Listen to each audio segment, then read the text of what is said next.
It's 6 o'clock. The Board of Trustees meet today, December 10th, 2019.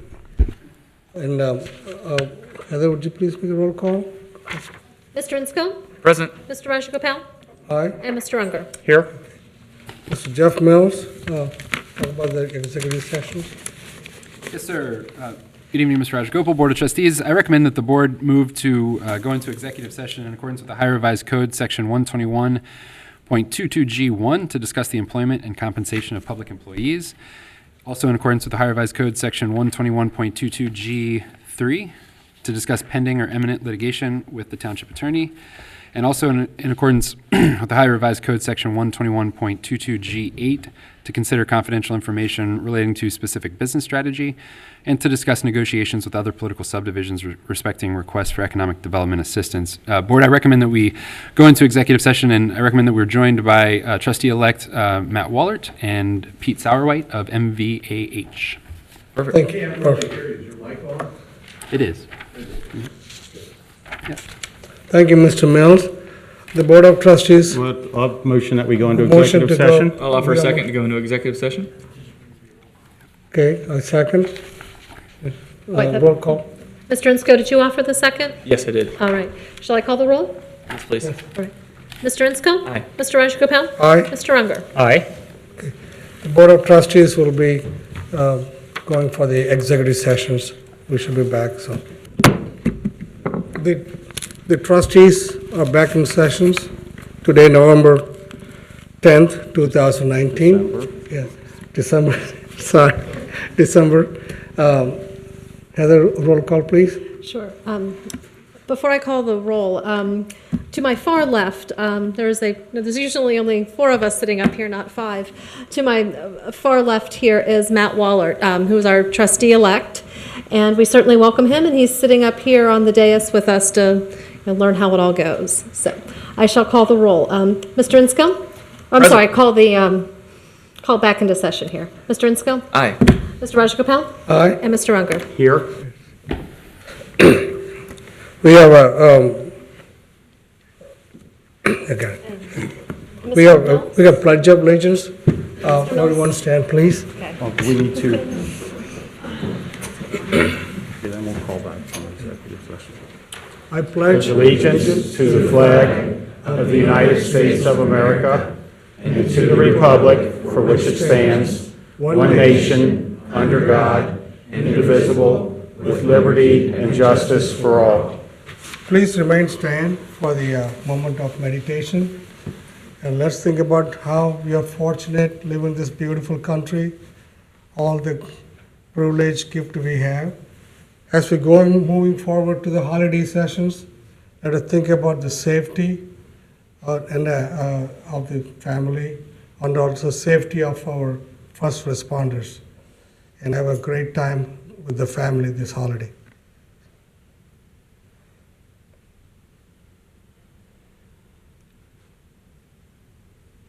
Thank you very much. Thank Be you. seated, please. Mr. Mills, was there anything to report from executive session? There was not, Ms. Harlow. Thank Okay. Mr. Roll call, please. Wait. Any sessions? Yeah. Any discussion on the executive sessions? No, sir. Okay. No, sir. All right. Fiscal office. The next on the agenda. We have 2 sets of minutes for your approval this evening. We have the minutes from the regular meeting of November 12th, 2019.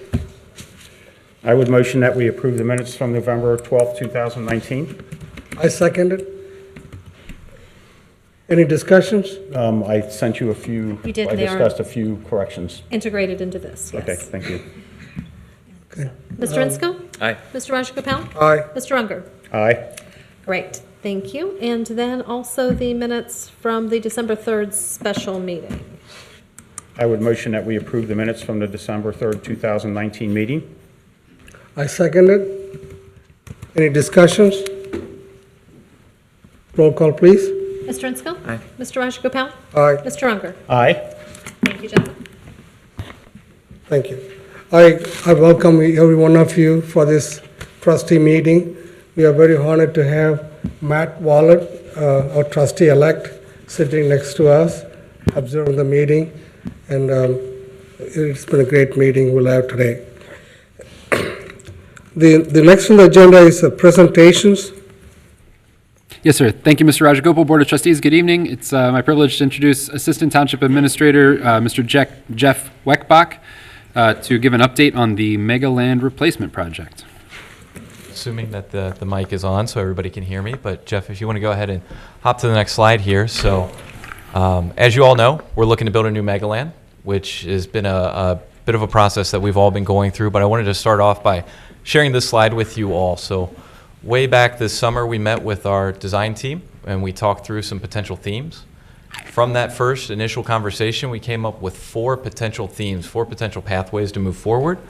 And then we wanted to get input. So we started this long process of getting a lot of input into our Megaland potential projects. So with those 4 themes of history, heroes, art, and adventure in mind, we took them to the kids. So we took them to summer camp. We allowed the kids to go through an exercise and with different image boards kind of tell us what they liked and didn't like. And overwhelmingly, it came out that the kids loved the ideas of heroes. So you've got everyday heroes like our police and fire, superheroes, veterans, that sort of thing. Kids also really liked adventurous things. No surprise, they like things that are dangerous and can potentially hurt them, right? So, but anyway, that was a little bit of the feedback that we got there. And so now what I'm hoping to do is through the next few slides, provide you all with some feedback that we've received elsewise. So we took the different designs that our design firm came up with and we put them on social media. And this is a long paragraph here. I'm not going to read through the whole thing, but I thought it really captured the tenor of a lot of what was said on social media. And so, that's a quote that I took from a resident. And basically, there were a number of themes that I was gathering from the social media feedback. One theme was that the displays had a bit of a dark tone, and that was heard loud and clear. There's a little bit of a lack of gender neutrality in the themes. There weren't a lot of elements. We weren't able to actually tangibly see what it was that we were going to be playing on or working with moving forward. And I get that. And actually somebody had a really good quote from me, Ms. Jackie O'Connell, our Public Services Director, that you wouldn't buy a car based on a sketch. And at this point in the process, we were looking at the sketch for what this could be. There were other things. There was a need for nature play, accessibility, opportunities to jump, climb, swings. And there were a lot of people who kind of said, do we really need a theme or just cool stuff? So, and that's me kind of ad-libbing a little bit of what was said. So if you go to the next slide then, we also put the displays up in our rotunda and we got a decent amount of feedback through that avenue as well. And since that wasn't as generic, these were all tied to different concepts. I included a few items there. I really saw a bit of a dichotomy between the two though, the social media and the in-person feedback. And there was one resident who, and I'm going to paraphrase for them, told me that when they first saw them on their phone, they were very disappointed. But then when they had the opportunity to come and see them in person, they were able to see a lot more of the unique components that could make this something great. And so, while there's still some issues that I think resonate from what the social media comments were in terms of things like gender neutrality, being a little dark and things like that, I think we've got some opportunities. But wanting to get more feedback, if you go to the next slide, we actually pulled together a small focus group. So admin reached out to some residents and they met 2 times. They dedicated their free time to kind of tell us what they thought. And their initial feedback was, we agree with both the social media comments and the in-person comments. And after some discussion about the benefits and the positives and negatives of the three different designs that we had before us, they started to talk about key things that need to be incorporated into this playground.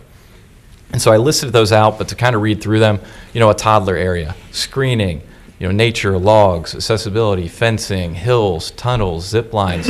There was a lot of conversation about having ways to build arm strength naturally for kids, which is important. Ways to incorporate the turf to make a slide out of the natural elements. Making it cool but basic at the same time. And then there were 2 items here, the last 2, that I thought were really, really interesting concepts that were discussed quite a bit. So one was this idea of this giant circular item that might be able to spin from the outside so the parents can have all their kids inside and the parents can spin them around real fast. And then the other idea was having a bridge of some sort. And so Jeff, if you go to the next slide, what I would like to do is try to find if there's a way to not only incorporate some sort of bridge, but bridge from Megaland to the future, and also make those connections to our comments that we've received. So you're going to hear a lot next year, hopefully, about connections being a major theme for the township. And so these next slides, I really want to dig in and kind of figure out, what are some of these connections? And so looking at these here, what I did was I tried to find things that people were asking for and highlight them on the different displays. So the circles represent toddler areas. It was always the intention to take that small toddler playground space that exists right now in Megaland and incorporate that as a future phase. And so it's hard to tell in these, but those are smaller representations of the larger potential Megaland. And so the toddler area was incorporated. Screening was also very important. And so you'll see in all three of the displays, the rectangular shape shows where some of that natural screening was going to be incorporated into the final proposal. And Jeff, if you go on to the next slide, slope play, as I said before, was something people were asking for. So if you look at that top horizontal diagram there, number 3, right in the middle, was a slope play opportunity that our human nature team had actually identified as something very important. Using that natural topography of the existing Megaland site to do some, hills with slides and things like that. So, that was incorporated there as well. Jeff, if you go to the next slide. So this right here is one of the 3 concepts. There was a lot of talk about the need for nature play. And where I've got the arrows pointing, if you can see, it's like this red line that becomes dash and then becomes a full solid red line again. Those were always intended by our design team to be more of nature play. So you see that it's a pathway that those kids can go in and out of the bushes. They can go in and out of the grasses. They can interact with, any of the trees that are maybe there and pre-existing. And then you have these little nodes that I kind of called out here. That's an opportunity to potentially have, different play surfacing.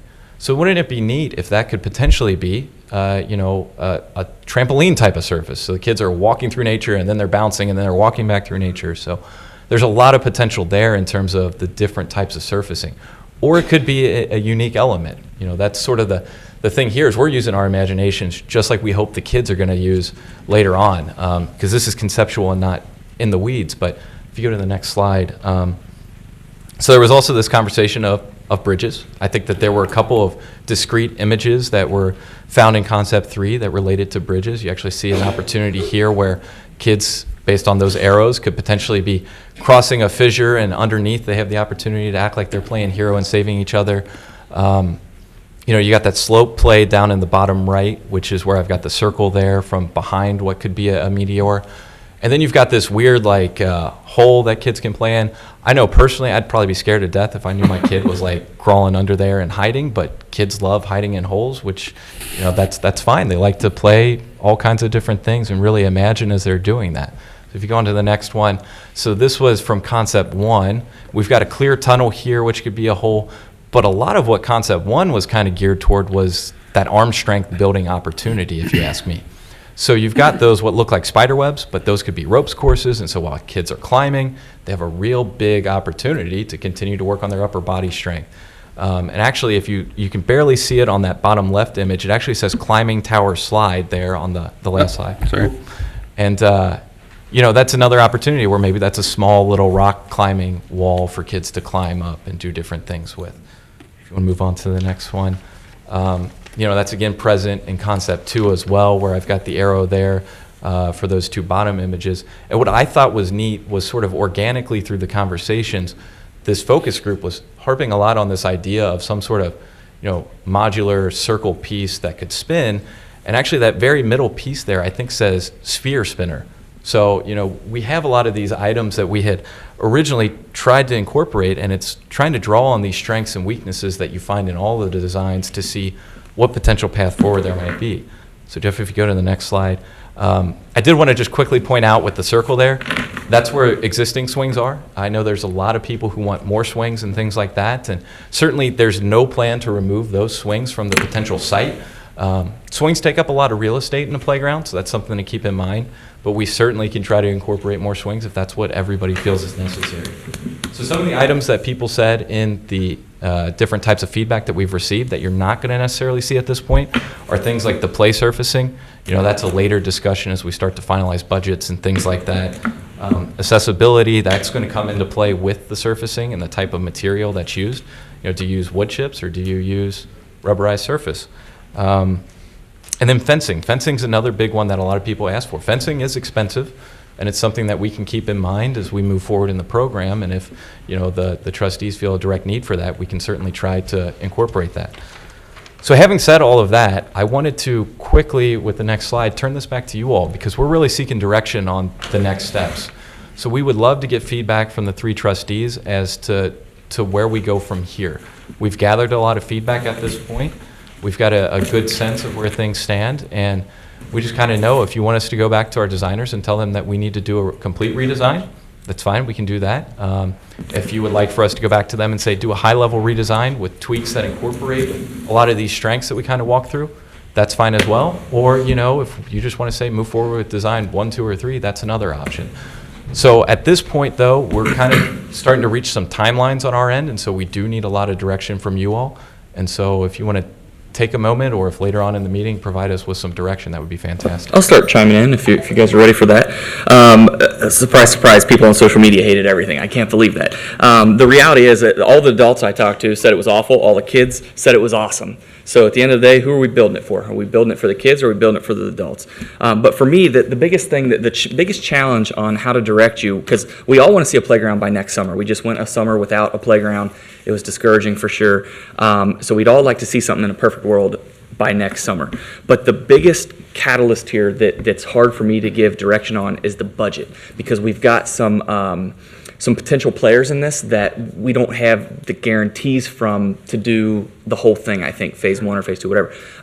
One of the neatest things when we met up with the playground designers, for me personally, was incorporating the 2 playgrounds together, because you've got the one that was that's probably 35, 40 years old at the bottom now, and it kind of looks like they were talking about burying like dinosaur bones like under the sand, because it's a rare sand playground. You don't see a lot of those in our community anymore.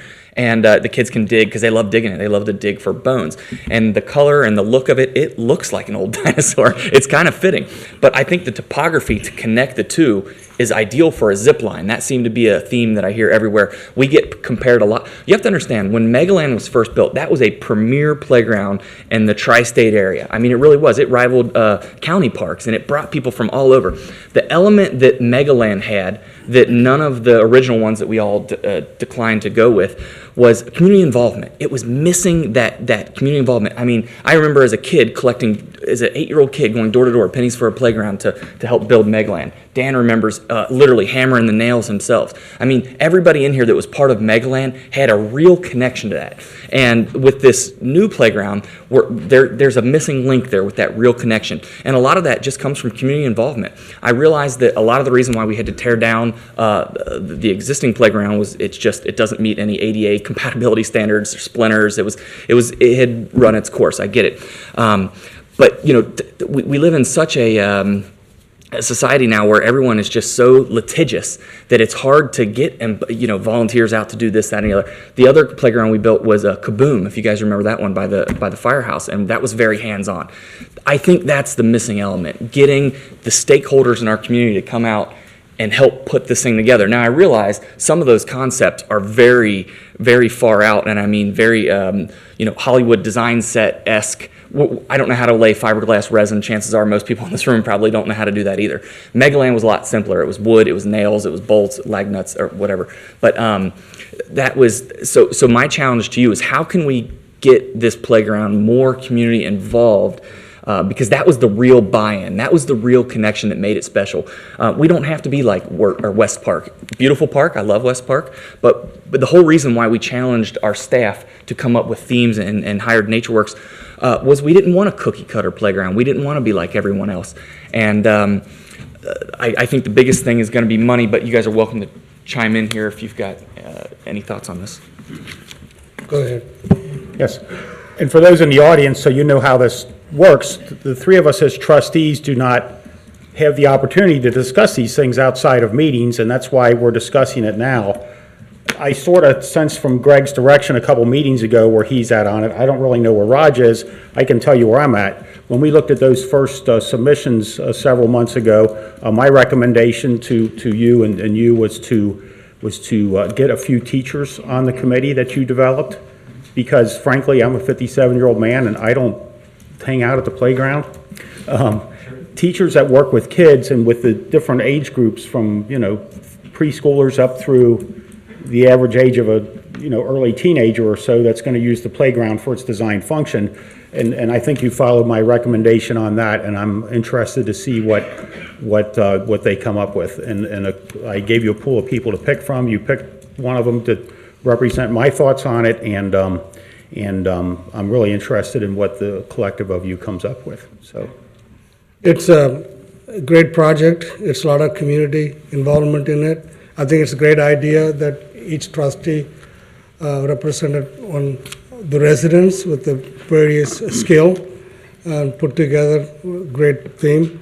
We talked about the funding. We have I approached Senator Bill Blessing and Representative Cindy Abrahams. We are trying to get a lot of state funding, make this project a huge project and make a difference in our community. Yeah.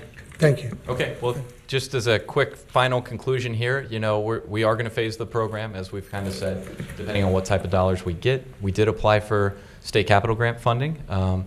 I've heard that it was well received, but their decision will likely not come down formally until January or later. So we'll know more about dollars in hand at that point. And then I did want to quickly thank everyone who's provided feedback, because without the feedback, we wouldn't be able to get to where we are today. And specifically, I'd like to thank our focus group members, who were Susan Bennett, Dick Semple, Jenny Connie, Cookie Evers, Jen Clippard, and Kristen Bell. I think they all brought a unique and different perspective to the table, and they really helped us through this conversation. So, Real quick, did you have any comments you want to chime in on anything? Because you'll definitely be voting on this. Am I allowed to speak? Yeah. Well, Scott, forgive me if I just put you on the spot. He can go ahead and provide input, but he can't obviously take a vote until he's actually sworn in, taking an He'll definitely be voting on this eventually, though, no doubt about that. Yeah, I had a chance to sit on the last meeting of the focus group, and I think some of the ideas they have are very, very interesting. I think will be well received by the community. The key thing, and I know what the kids chose, but again, if you're working with kids for 20 years, if I gave them an option every day, they'd choose study hall, and I wouldn't get anywhere. So I think it's important to also kind of mix some of the important goals of parenting and things like that. And I know that talking to some community members, there's concerns with the kind of the quote-unquote dark view of the heroes kind of thing. But I think that there's plenty of themes that the focus group discussed that will accomplish a lot of the goals in nurturing children, being gender neutral, being compliant with federal laws, and that will be, I think, a great item for Colerain Township. And a lot of it depends on the end of January or whenever we hear back on the Ohio grant. I mean, that's a significant variable in all this, but it also gives us time to kind of lay out a well-planned approach to this, so that when we hear whether yes or no, we're ready to go, and we don't have to have the same discussions again, that we've had enough feedback that we feel confident in what we're going with. And that's kind of my view on it. sure. Well said. Does that give you some direction? I think so. So I just want to thank you guys again, and I believe the design firm is also watching tonight. So Perfect. Hi, we're design hearing firm. straight from everybody as to what you all are thinking, and we'll get back to them, and we'll hopefully get something soon. Thank you very much. you all. Jeff, thank you. Well, great presentation. Very good. Thank you, Mr. Weckbach. The next presentation we have this evening will be given by Eric Anderson of KZF Design. Eric has been our lead consultant on the Colerain Avenue corridor plan. He's going to give us an update on where we stand. How you doing, Eric? I'm doing awesome. How are you guys doing? Good. Want to build a playground too? Yeah, absolutely. All right. Can everybody hear Eric? Can everybody hear me? All right, so my name's Eric Anderson. I'm a certified planner with KZF Design, and I'm the project manager for the Colerain Avenue corridor study. I'm here just to give a status update on the last kind of phase of the project at this point for the study. As a reminder, last November, Colerain Township and KZF partnered to perform a study to look at strategic enhancements of Colerain Avenue. This study is the first real functional analysis of Colerain Avenue since 1996, which was the previous corridor study. Other studies have been completed, but were more focused on marketing, streetscape, and a variety of other items. But this is really the first kind of comprehensive look at the corridor and its functionality. The goal of the project was to create a consistent, appealing, and safe public environment along Colerain Avenue. I want to start by saying first that Colerain Avenue is a state-owned roadway. It's owned by ODOT. ODOT is currently studying a variety of projects throughout the corridor, safety and functionality focused. They're looking at widening in some areas. They have been looking at improving signals, improving access. There's a lot of studies that have been gone and a lot of improvements that ODOT has made since the previous corridor study in '96. But a lot of these improvements have kind of been piecemeal as development has happened. There really hasn't been like a holistic vision looking at the entire corridor and how it works together. These kind of piecemeal improvements have led to congestion and safety issues that are due to signals and intersections that are too close together, confusing concrete medians, frequent left and right turn lanes, and there are high volumes of rear end and side swipe crashes because of that. And I think everyone would agree that the congestion and safety issues along the corridor are bad for township residents, businesses, and the visitors. I mean, we've all driven it. The corridor can be pretty frustrating at times. So really, kind of the point of this project and what the township has as options is, ODOT owns they maintain the roadway. We can continue to allow them to just make these piecemeal kind of functional improvements with the risk of, not getting what we want as a community, widening in people's front yards or in businesses, or the township can do what it's done and has set out to help ODOT set a vision for the future of the corridor, with really a goal of minimizing impact to property owners, and that's what's going on here today. With all that being said, so I'm going to run through the process real quick, talk about some feedback that we got, and then next steps, if that's all right with everybody. And if you have any questions or comments, feel free to just interrupt me. But we started with evaluating existing conditions. We did some mapping. We had some community engagement sessions here before a trustees meeting in the spring. We did an analysis of existing conditions where we created a series of maps that were based on feedback from the community, crash data, meetings we had with township staff, and we compiled those into maps that were the basis for the recommendations that were included in the plan. We then set out to strategize some big picture recommendations for the corridor, and those focused on safety and beautification. Beautification included landscaping buffer zones in front of properties, street trees, landscaping on private property and in parking lots, landscape medians, pedestrian scale lighting, and gateways and signage improvements.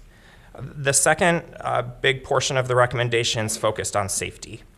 A big part of that is access management, and that is making sure that driveways and intersections and signals are spaced evenly, reducing the overall number of driveways along the corridor, creating access roads to the rear of properties, and improving connectivity between parking lots. It really just makes it easier for people to get to and from Colerain Avenue to private property and to get from one business to another.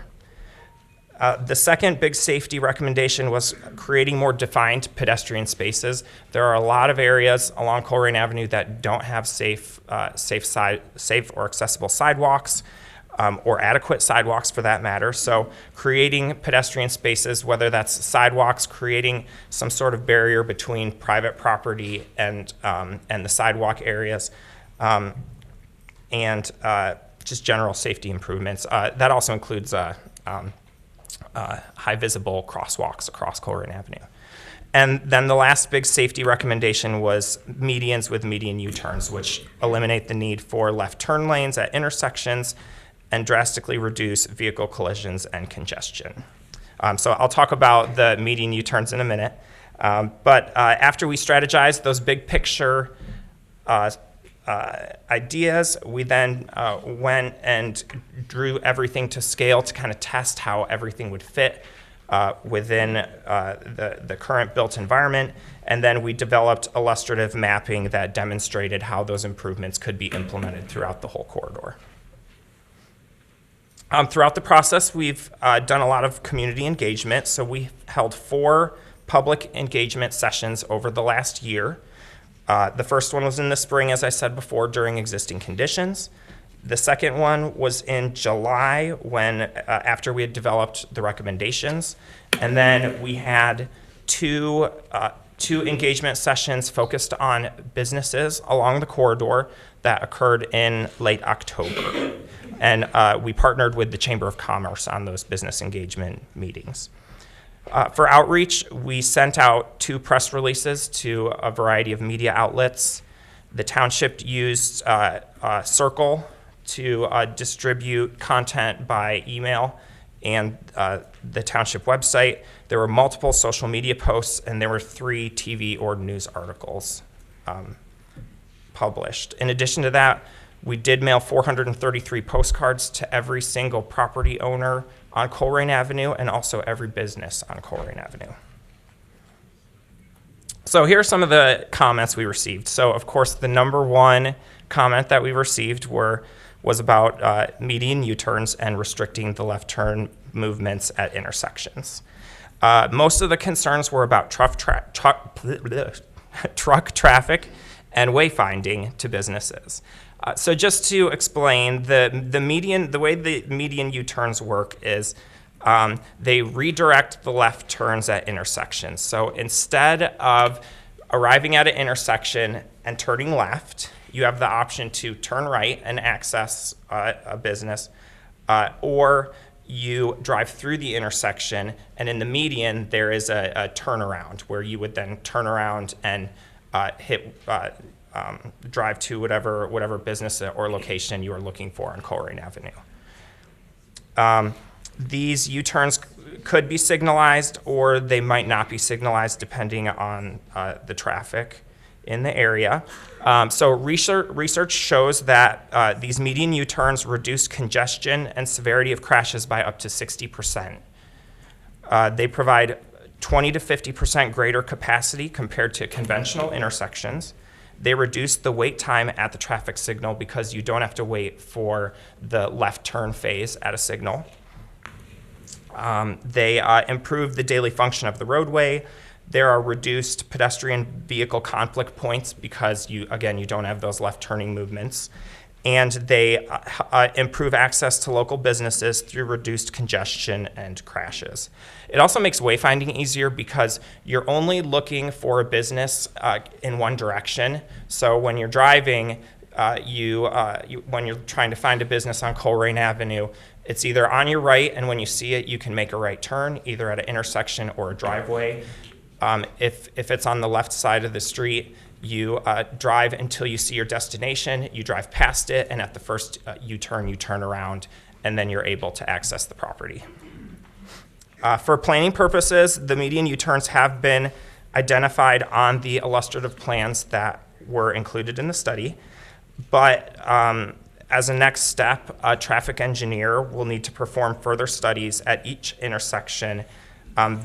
The median U-turns and restricting left turns will need to be evaluated at each intersection.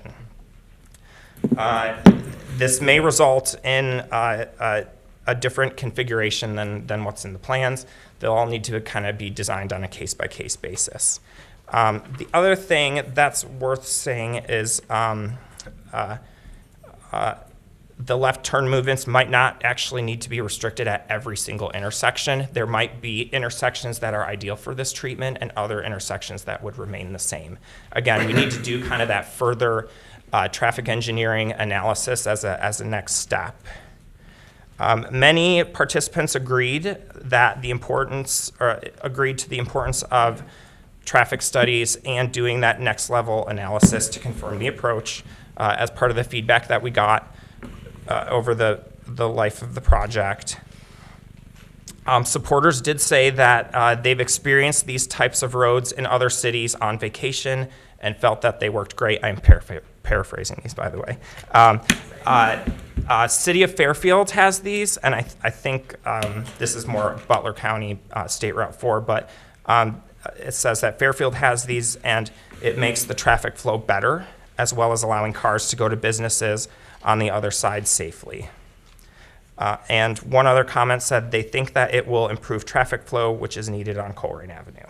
So that's kind of a little review of the median U-turns. Some other feedback that we got is that the debacle of the concrete medians should be corrected.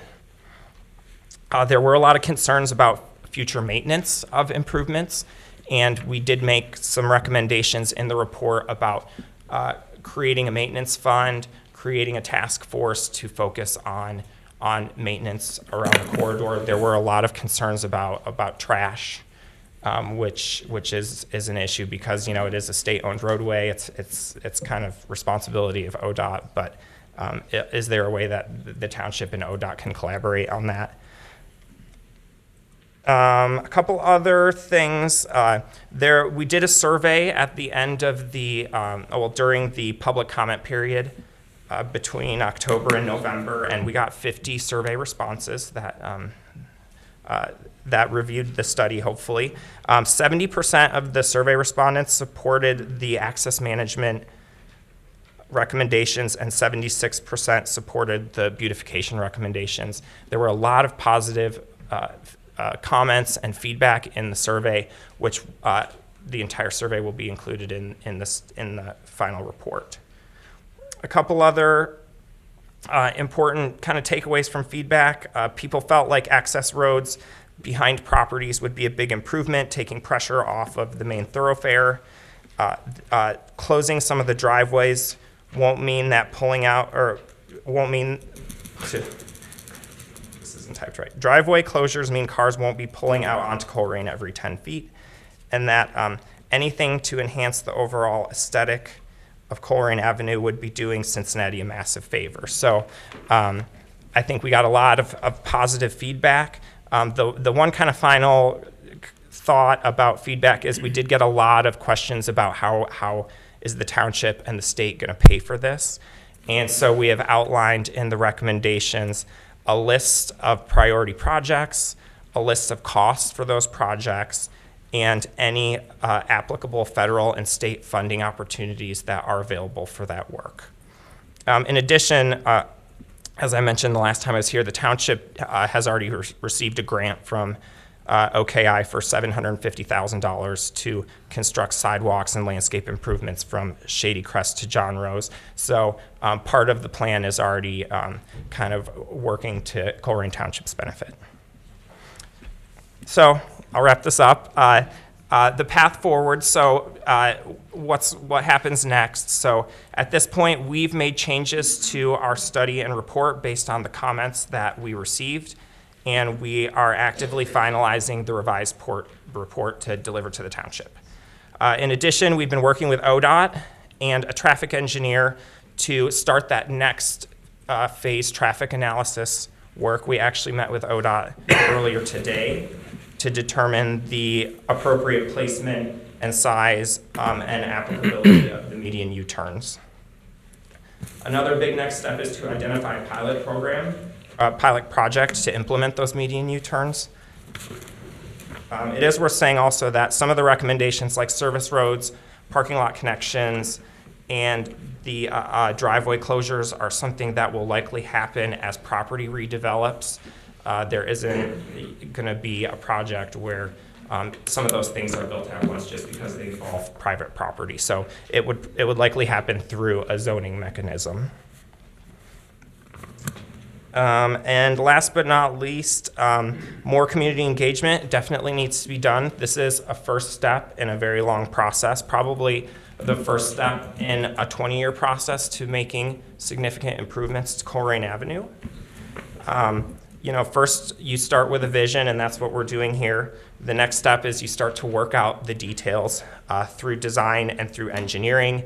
you start to apply for funding, and when funding is available and there's an actual project, a lot of the complex details that are not covered in this project will be worked out by engineers. So there will be opportunities for everyone to offer more feedback later. This is just a first step, and this project isn't gonna happen tomorrow.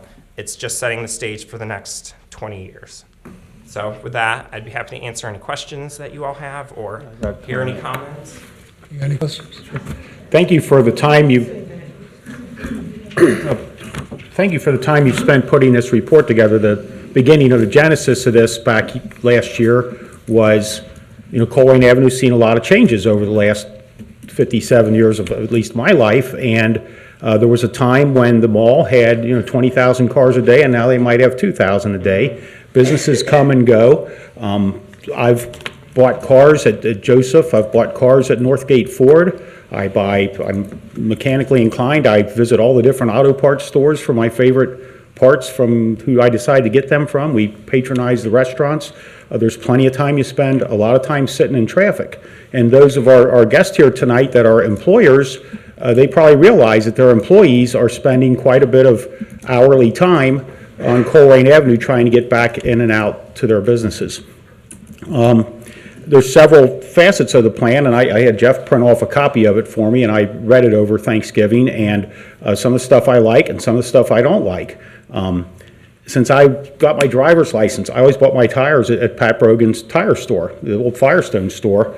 There was a time, he used to have a picture up there of when there was nothing on Colerain Avenue except him and Colerain Bowl and a few other businesses, and I always felt like that concrete median was part of the reason that store eventually closed, because he lost all his southbound access. And Pat and his son have a store over in Bridgetown now, and I've always told Pat, I'll still come and see you as I replace tires on my vehicles, but so I'm very wary of anything that blocks access to businesses from north and south. In my other life, I do some volunteer work for a musical organization, and I have the licensure, and I pull around a 53-foot lowboy trailer, probably very similar to a moving trailer. And I understand how much room it takes to get equipment around, and for that reason, I'm very hesitant, until I see a little more clarity, to have anything blocking access out of any business going north and south with a long wheelbase vehicle. And I do appreciate what you're doing, and for those in the audience that came here,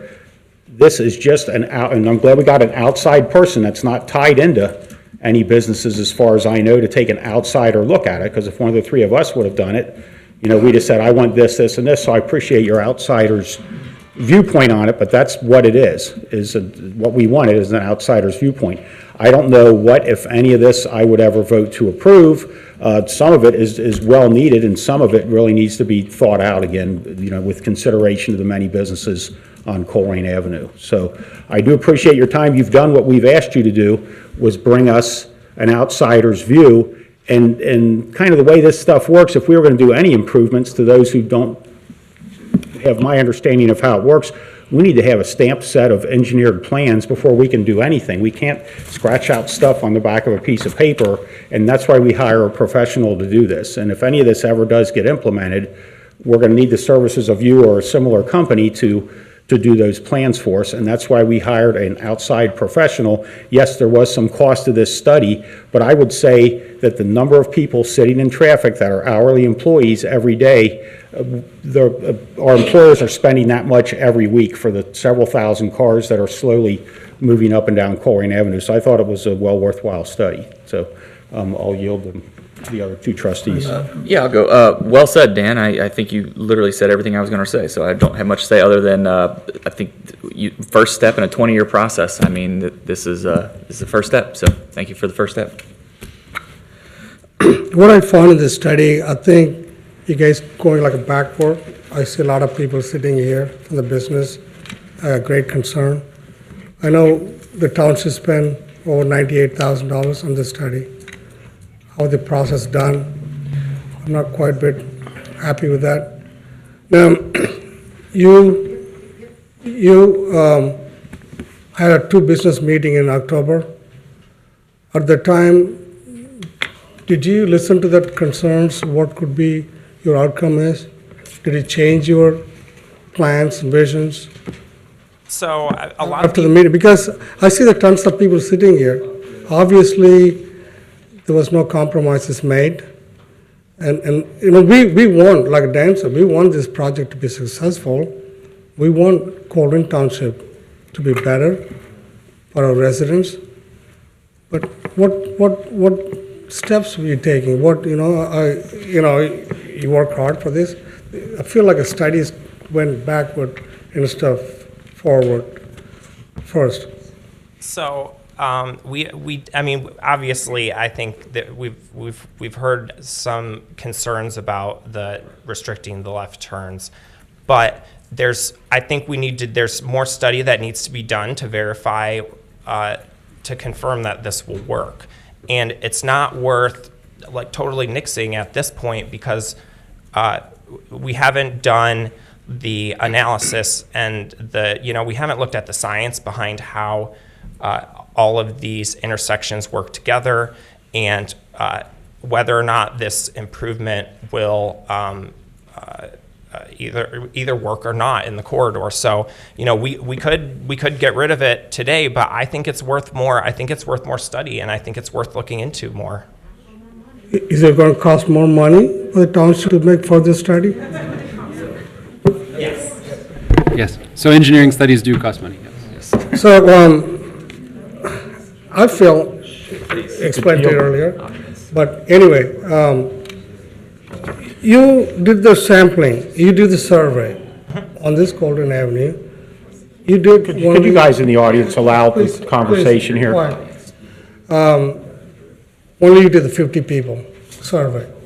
The random sampling, 50, for this big of a project, it's not a good random sampling, good numbers to get the exact result you want to have. Yeah, so Why you didn't get more sampling? let me clarify. So we did not send out a Who are the people survey. who picked this in the sampling? Yeah, so we did not send out a survey to all the business owners and property owners on Colerain Avenue. We used the survey as a method to get feedback on the report. And so when we published the study on the website and when the township sent out an announcement that the draft report was available for review, we used the survey as one option to get feedback. So we didn't mail out a survey to everybody. Does that make sense? So there's people that volunteered to complete this, and we used it as a way to gauge feedback on the recommendations. So now the 50 people you get 70%, they want the access management, you got 76% of beautification among only the 50 people. So those 50 people you mentioned about all business people or citizens, residents? So we did ask that question off the top of my head. I don't know, but it was a mix of businesses and residents, and we even asked if it was people who did not live within the township. So I don't recall what that is, but I can provide all the survey results to you. Thank you, sir. Perfect. Matt, you want to chime in here? See what happens when you open up the mic? Yeah. Well, I'll be voting presumably on most of this. Absolutely. Mr. Anderson, thanks again for completing the project. I know there's a lot of consternation and hand-wringing over the left turn items. It's a small part of the report. My style is I like to find things that we have common agreement on and work on that. And one of the things that hit me that I didn't think of till I read the report are bus islands.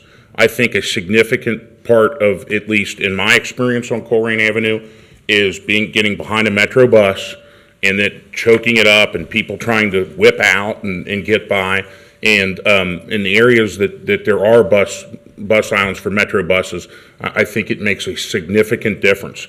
And that might be a place where we have a lot of common ground that we can start on, because I don't think my experience is much different than anyone else's. I think that's a real issue, and it's a real issue at times when it's already crowded, because there are more buses running during times of heavy commutes, and I think that's what we've seen too.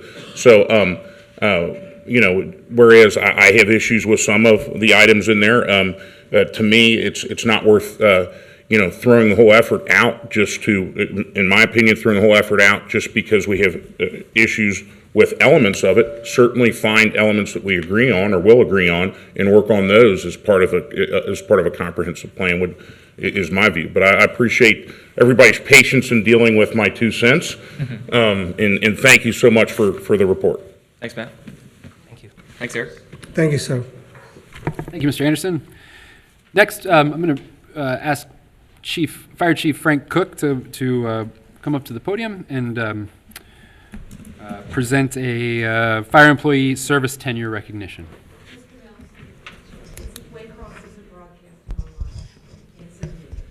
Dana, are you having issues with Waycross back there? Yes, I am.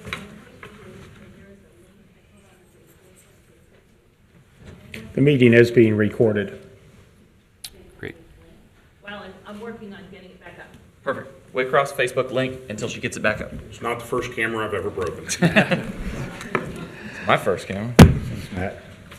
How you doing, Frank? Very good, very good. Good evening, Board.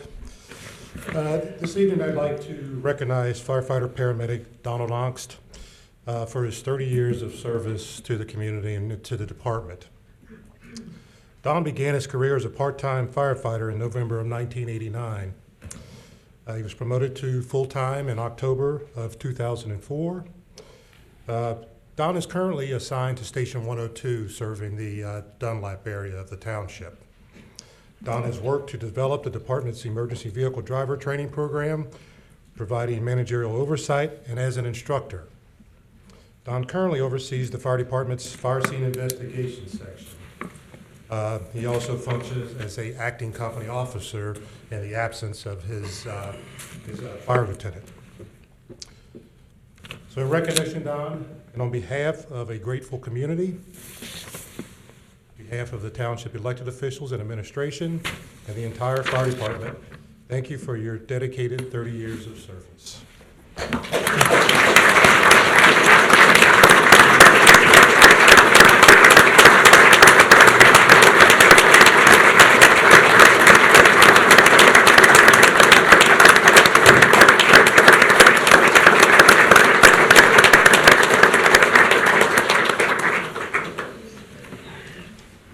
Thank you very much. Congratulations, sir. Thank you, Chief. For your service. Thank you for service. Thank you, Chief, and thank you, Don, for all your service. Mr. Rajagopal, the next presentation this evening is a crime analyst update, and Brandon will be giving that report to you.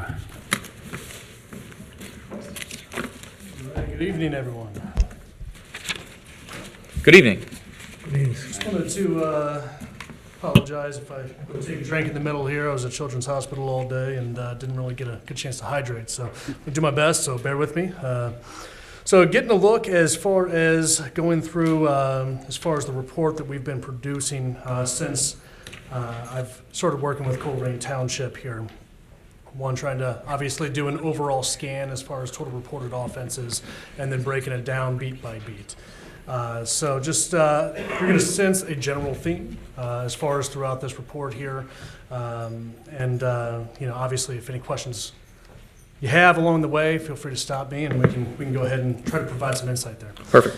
As far as, again, as far as our time reporting periods that we're looking at, we ran these statistics through December 7th, looked at a 28-day, 91-day, and a year-to-date reporting period. As far as our 28-day reporting period, only one category that we actually saw any sort of an increase for this 28-day reporting period, which was just up 1 compared to a 3-year average for auto theft. So a 20% increase in that matter. You know, I mean, you actually, with smaller numbers, see it appears to be inflated percent change when it comes to these smaller numbers here. So that's why you see 20%. But the fact of the reality is we're actually up 1 for the 28-day reporting period. Looking at the 90-day period here, so we do see the one homicide that did come through for this reporting period here. And we continue to see a slight increase of the auto theft, up 4.3% compared to the 3-year average. Overall, though, this is the theme that I referenced earlier as far as the general theme that you will see here. So taking a look at year-to-date stats, taking a look at total Part 1 violent, Part 1 property, or total Part 1 crime altogether. So Part 1 violent crime, year-to-date, currently experiencing 33.7% reduction compared to the 3-year average. Total property crime, looking at a 32.1% reduction compared to the 3-year average. As far as total Part 1 crime as a whole, we're looking at a 32.2% reduction to the 3-year average. Comparing back to 2017 as a slightly different reference, you see a difference of 21.8% as a whole. It looks, as far as what I can, is the reporting numbers here, we had a good 2017, but we're just having a much better 19. So very encouraging on that front. As far as some of the other things that we actually see here, so our beats that lead the way in total reported offenses, beat 3, followed by beat 1, followed by beat 4. So moving forward here, let me go ahead and highlight a few of the items that I see by beat that are potentially driving some of our numbers here. The good news here when it comes to our year-end totals, I don't see any crime category really hijacking the counts and derailing the progress that we've already seen. If we stay the course as what is basically expected here, we're going to have a very good year and approximately a 30% reduction. However, it's obviously still a few days left in this month, and then we will be able to look at year-end numbers. So taking a look here, beat 1. Beat 1 currently, as far as year-to-date numbers, they are currently experiencing a 32.5% reduction in violent crime, total Part 1 crime 35.7%. That is just in case anybody is not familiar with our beats, you can see the location of beat 1 here. Beat 2. For the 28-day period, we had a total of 2 reported Part 1 offenses for this location. So as far as everything here, I think that basically sums up as far as the activity that we see in beat 2, not a whole lot of activity that occurs out of beat 2.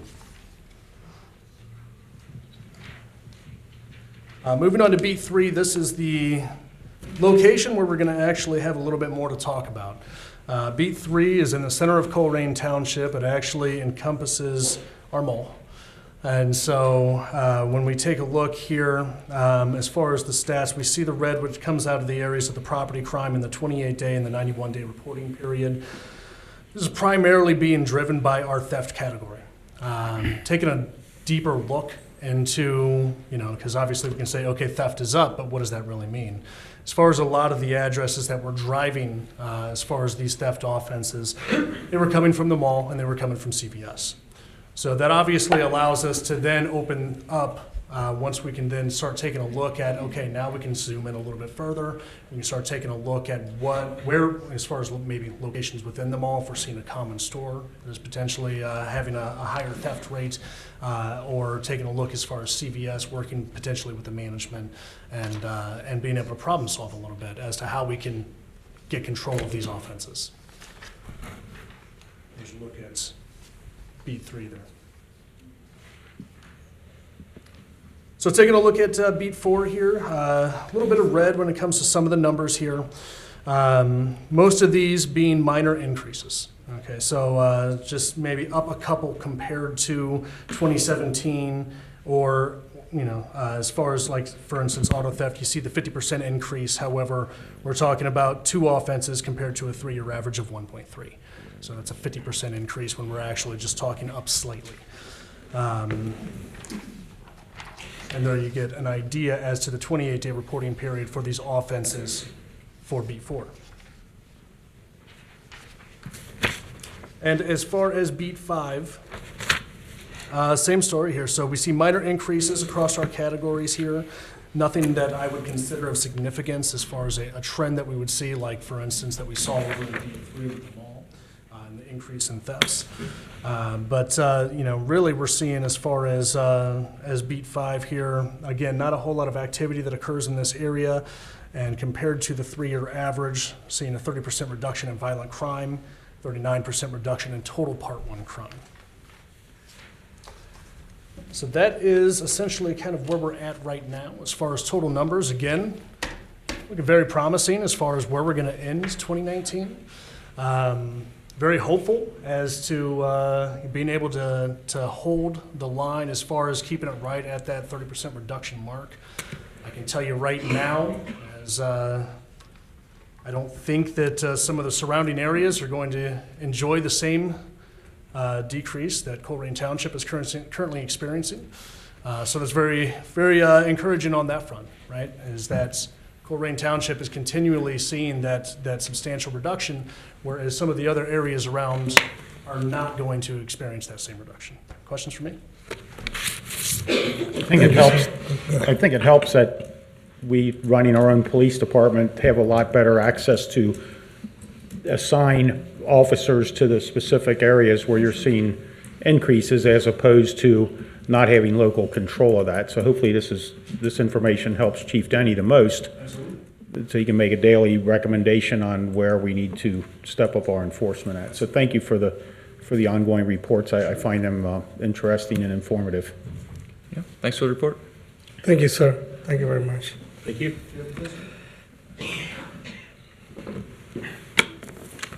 Okay, that concludes the presentations. The next on the agenda is a public hearing to consider a $5 permissive license fee per ORC 4504.181. And we have a... Yes, sir. We have the public hearing. I'll probably just introduce it real quick, and then Scott will do the swearing in, and then we'll have the public hearing. Is that fair? Good. Yeah, go ahead. That sound good? Sounds like there's some folks leaving here, so give them a chance to clear out. Okay, very good. So you'll recall that that we had a first public hearing on this matter just a week ago, just about, and what we talked about then was that this past summer, the state of Ohio adopted House Bill 62, which became effective in July of this year. The statute allowed townships the opportunity to increase their motor vehicle license fee by $5. There is a memorandum in the trustee packet that goes in much greater detail about this motor vehicle license fee and what it would be used for, but sort of the top level takeaways are there are 65,000 registered vehicles in Colerain Township. An additional $5 license fee would generate roughly $325,000. We have a demonstrated need for better road improvement. Our current average pavement condition index score is 59.5 out of 100. If we want our PCI to stay the same or at least close to the same in 30 years, we need to be spending $4 million per year on resurfacing now. That's just to keep things at where they're at.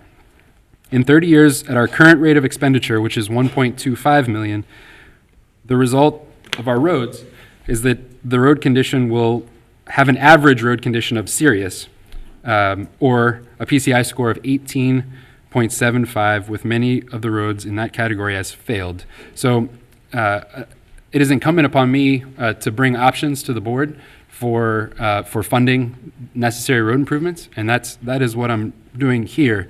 It also needs to be mentioned that we had a tremendous amount of public engagement this year in soliciting priorities from our residents about what direction they want to go with the township in the next year, in the next 5 years. And a lot of that we'll talk about later in the strategic plan. But the top two things that we heard from the residents at our town hall meetings were we need to do a better job of communicating, and we need to build more sidewalks to protect kids. This funding source, while it couldn't be used directly to pay for sidewalks, could be used to offset money that we already use to pave roads and free that money up to build sidewalks. If we went that direction, I would seek to leverage other funding sources and used local money as match for grants. And so we would turn our $1 into 10, right? A 10% local match yielding a 90% grant. We would seek opportunities to do that. So the idea here is that if the motor vehicle license fee increased by $5, we would generate an extra $325,000 to be used for road resurfacing, or if it's the pleasure of the board, it could be used to construct new sidewalks. So with that, I'll turn it over to our Assistant Law Director, Scott Solman. Yeah, if you're planning on providing testimony or speaking today at the public hearing, please stand and raise your right hand.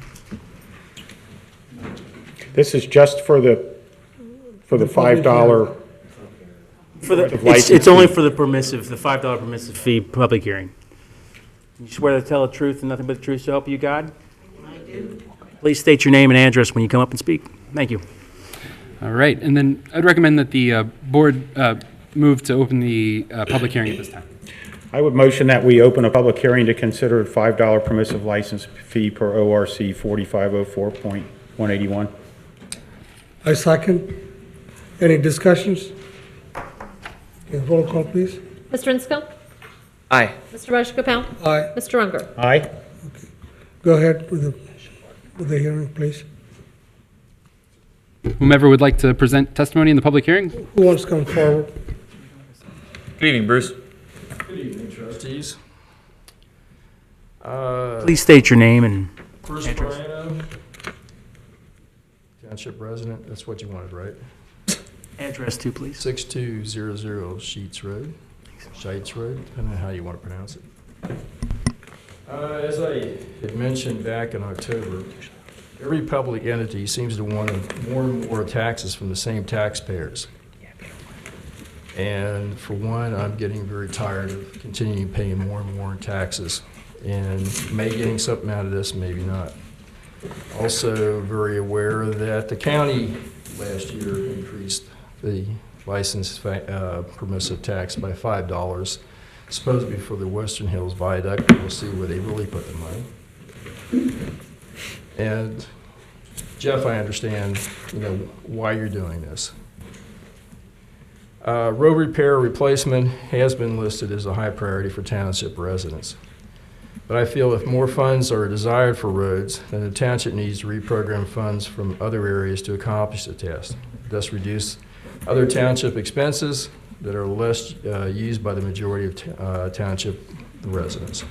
I mean, a lot of people use roads, so that should be a priority. I was really disappointed to find out there's a rumor running around that one of the trustees wants to tax for the build more sidewalks. I totally disagree with road funds being used for sidewalks, walking paths, bike paths, etc. I'm aware that Federal Highway Administration funds will allow this to be used, but I think people are being taxed for their cars, their tires, the gas. It should go into the roads themselves. I also noticed the township proposed 2020 budget has already incorporated the tax revenues into proposed expenditures. This, maybe that's appropriate for planning, but putting it out there as a draft for us to look at, you've already incorporated in your expenditures. And as I said back in October, just because you can add a $5 vehicle tax does not mean you should.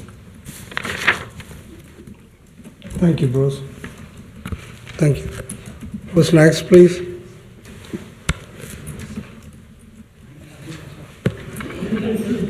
I never talk, don't be shy. How you doing, Chris? Okay.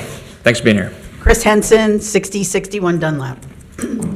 I'm opposed to the $5 permissive tax because I live in the western part of the township.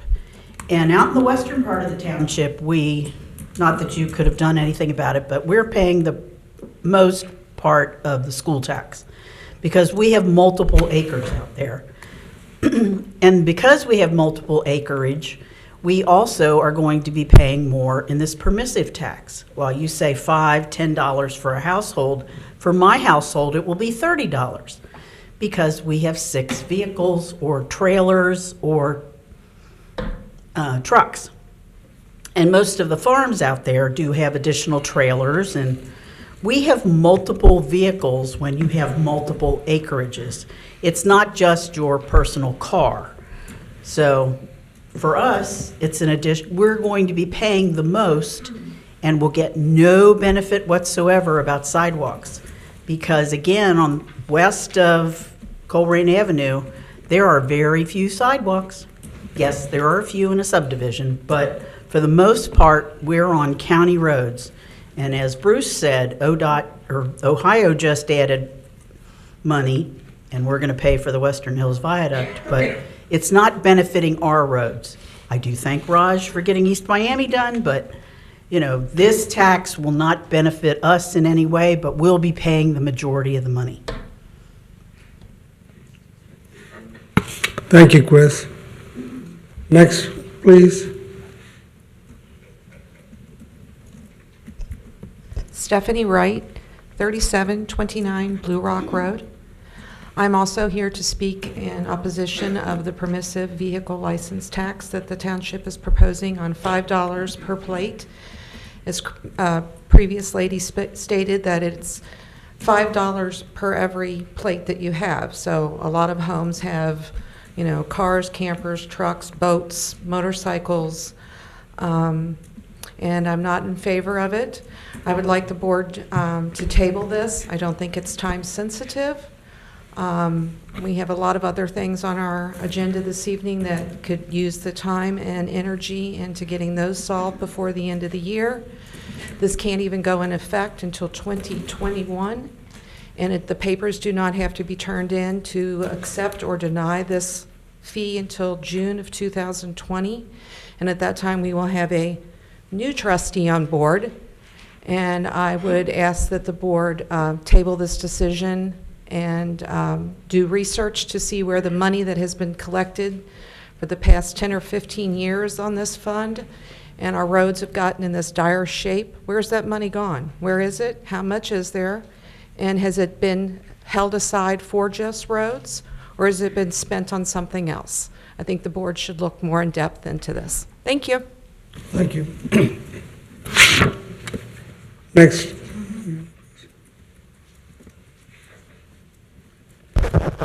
Kathy Moore, 11986 Walton Drive.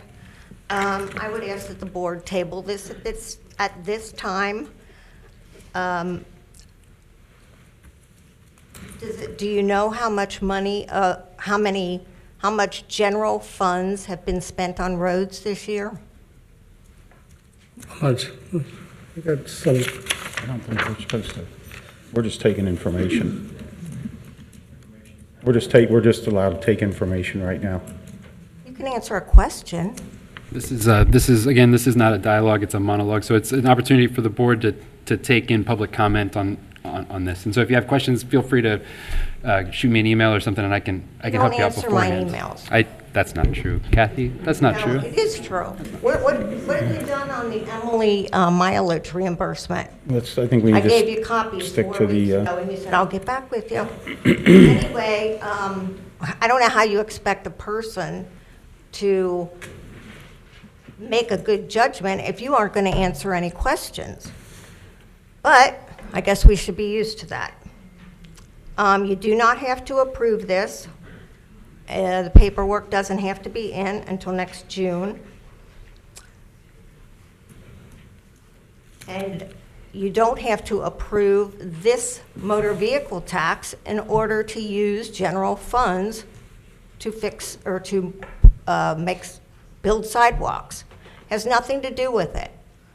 And if you've got a temporary appropriation of over $7 million for the general fund next year, I think you could probably come up with $325,000 that's not appropriated to something specific. So I ask that you please table this for now until the new board member comes on in January. And like I said, you can use any money out of the general fund for sidewalks or any other reason, any other purpose that you desire without having this permissive motor vehicle tax. Thank you.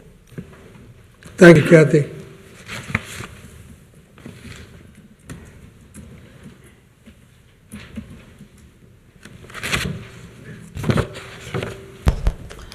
Hi, Christine Freiberg, 6613 Thompson Road.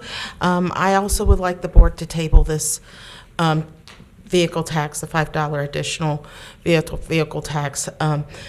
As what Bruce and Christy has said, we've been taxed enough already, otherwise T.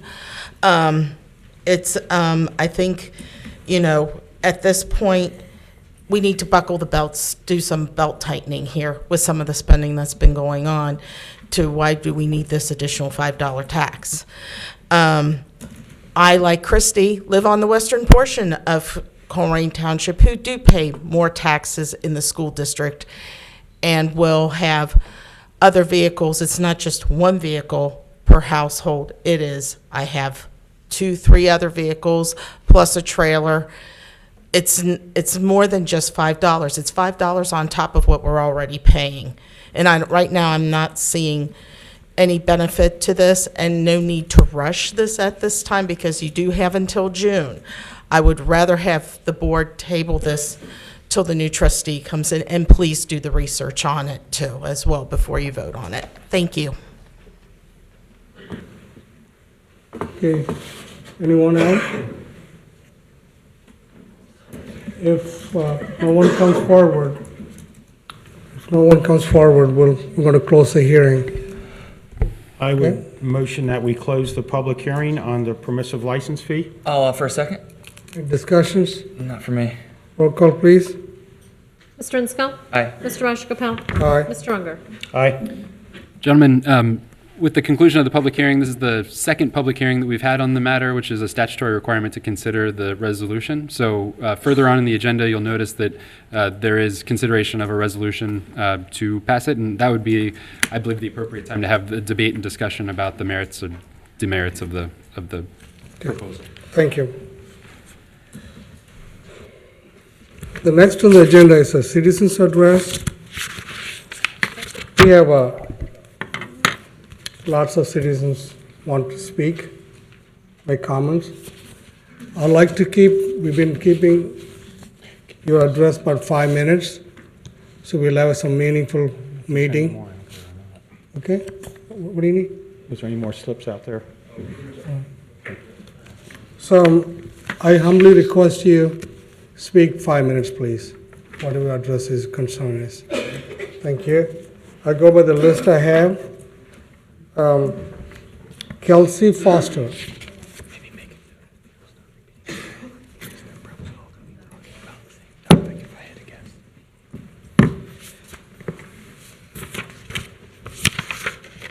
How you doing? I've been better. Okay, well, let's hear it. Alrighty. So good evening. My name is Kelsey Foster, and I'm an independent distributor for Grippo's Potato Chip Company. To be direct and to make short of my time, I think that this proposal to make left turns illegal on Colerain Avenue is not only ridiculous, but wildly inconsiderate to all of the longtime businesses on Colerain Avenue as a whole. On a personal level, as a fifth-generation Grippo employee, to say that my family business is not an asset to the community is absolutely preposterous and insanely disrespectful. We have been a thriving Cincinnati staple for 100 years now, and a Colerain Avenue establishment since 1959. To propose that making left turns into or out of the property of Grippo or any business on Colerain illegal would be beneficial is totally delusional. Being able to make left turns into and out of our property is vital to our business.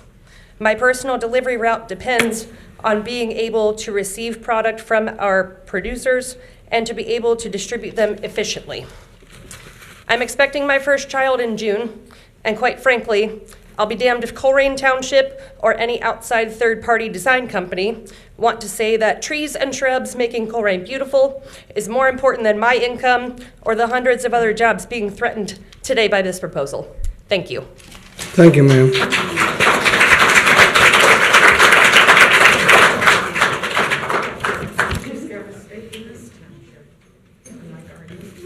The next on the list is Keith Miller, please.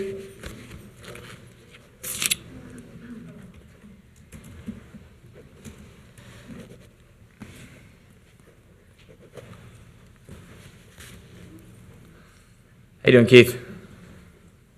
Good evening, Board. Haven't been here in a while, you know. Eight neighbors, good to see you all here. Got a lot of toys delivered. I haven't been here in a while, so I'm gonna keep it short and sweet, you know. So I'm gonna go with the TIF. I'm tired of TIFs being handed out when nobody knows what they're for. I listened to this man's 17 minutes of rambling, which did not explain to me what a TIF was. TIF is designed for a low-income business. I listened, took 2.5 minutes to explain what a TIF is. 17 minutes for that man to ramble back and forth. A TIF's designed for low-income business, not for Rumpke, not for Duke. So that's not doing no TIF down there for Duke. Not only when you give TIFs away, you rob the school. They just said that on the news the other day. Whenever a TIF's given away, you're robbing the schools. Thank you, and we'll let it go at that tonight. Thank you, Keith.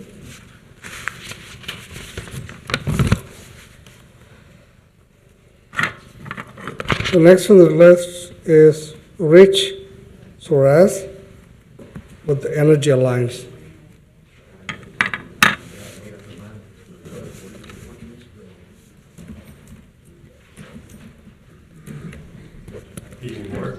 My name is Rich Soares. I'm with Energy Alliances. I'll try to keep it short. I know there's some other hot topic issues tonight. So Energy Alliances is the consulting firm that the township has used for many years, both the electric and gas aggregations. And what I'm here tonight is to ask the board to allow the administrator to sign a deal, or at least have the authority to sign a deal at or below a certain price. So to give a little bit of feedback on where we are right now, so the current aggregation price for the electric is 5.39, and that expires this upcoming May. So what I'd like is for the board to give the administrator authority to sign another deal for a supplier to be determined. We're in the process of going through bids right now of 5.1 or less for a term not to exceed 36 months. So it would be at least, we're looking at another 36-month term. The reason I say 5.1, based on other communities that we've started renewing that have similar start dates to the township, we've been in that 4.8 to 5.1 range. So just kind of, I'm going towards that higher end for right now, though it looks like we'll be able to do something less. So at least at that 5.1, to have the authority to do that, that's at least about a 5.4% reduction of the aggregation price to where we were. And I'm hoping we could see reductions closer to 6, if not 6.5%.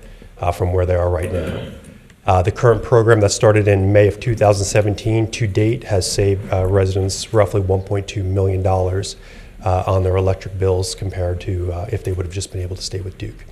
So again, the ask tonight is to allow the administrator, with feedback from us, to eventually enter an agreement with a supplier at no more to 5.1 cents per kWh, and not to exceed 36 months starting in May of 2020. Thank you. Thank you, sir.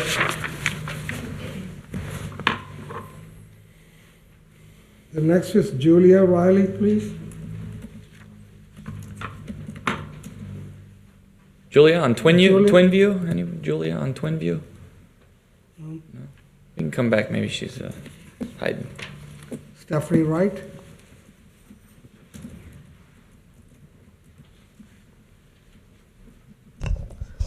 Good evening, Board, again. Just have a couple of questions for you this evening and a statement. Mr. Insko mentioned that the part that he sees is missing on the Megaland construction project is community involvement. I beg to differ with that. I think that the community has been involved as far as donations. I know that quite a few people in our community and businesses in our community have donated to Megaland, the new development. And I was just wondering if there is an amount that can be shared of a total of how much participation has been given from our community on that new land. Also, I'd like to speak about the agenda item for the Duke TIF. I'm not a big fan of TIFs for $1 million and billion-dollar companies. The township has a little history of supporting Rumpke, Kroger's, and now Duke. I feel that a lot of our small businesses along Colerain Avenue, such as Grippo's, kind of get the short end of the deal when it comes to the community. Hearing the representatives speak this evening about how the township thinks it's in the best interest to redesign Colerain Avenue. I think that's hurting the small business, and I don't think that's fair, and I don't think that the township should continue to give tax financing deals to large corporations that can afford to do the work themselves. And the township has already given Duke $130,000 in a loan through our CIC, and that is going to be forgive. And I don't like that. Additionally, there's some paperwork attached to the agenda tonight that the Board of Trustees is going to acknowledge. And as a board member of our Community Improvement Corporation, this is the first time I've seen this. It leaves kind of a sour taste in my mouth that it's being brought before the Board of Trustees for approval, and it has not gone before the board of the CIC. So I just have problems with the way things seem to be ran here, and I will continue to speak my opinion. Thank you.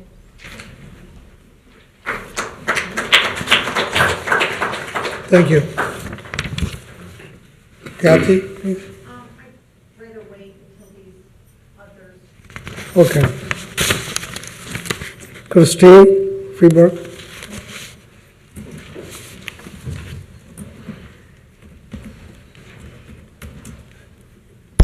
Good evening again, board. I'd like to make a comment on the contract with the KZF's designs. Personally, I think ODOT should have spent the money on this design. Since it's now going to take only a first step in 20 years, I don't know if I'll live here in 20 years to see this come to fruition. And not only that, they'll come up with something else. That's my take on it. As far as the Megaland replacement project, I'd like to add teeter-totters to that. I noticed that in Blink, Cincinnati, that was a very popular spot. So bring back teeter-totters. That was fun when I was a kid. The corridor plan, going back to KZF, I lived in Butler County for 10 years. I remember when Bypass 4 was redone. Bypass 4 was also a rural area. I might have to tell you that. So there was more room to expand for those U-turns. Colerain Avenue does not have that space, not without taking out some of our businesses. And I don't know if that's what you want to do to the businesses in this community for this left-hand turn, is to take them out, because I don't see how that can be feasible without taking out some of the businesses, because Colerain Avenue does not have that space. Drive by Fast 4 on a weekend and go on Colerain, you can see a significant difference in the space and how it was constructed. You're looking at 6 lanes versus 4 lanes, going north and south in each direction. Big difference. So with that said, there's something else I'd like to add.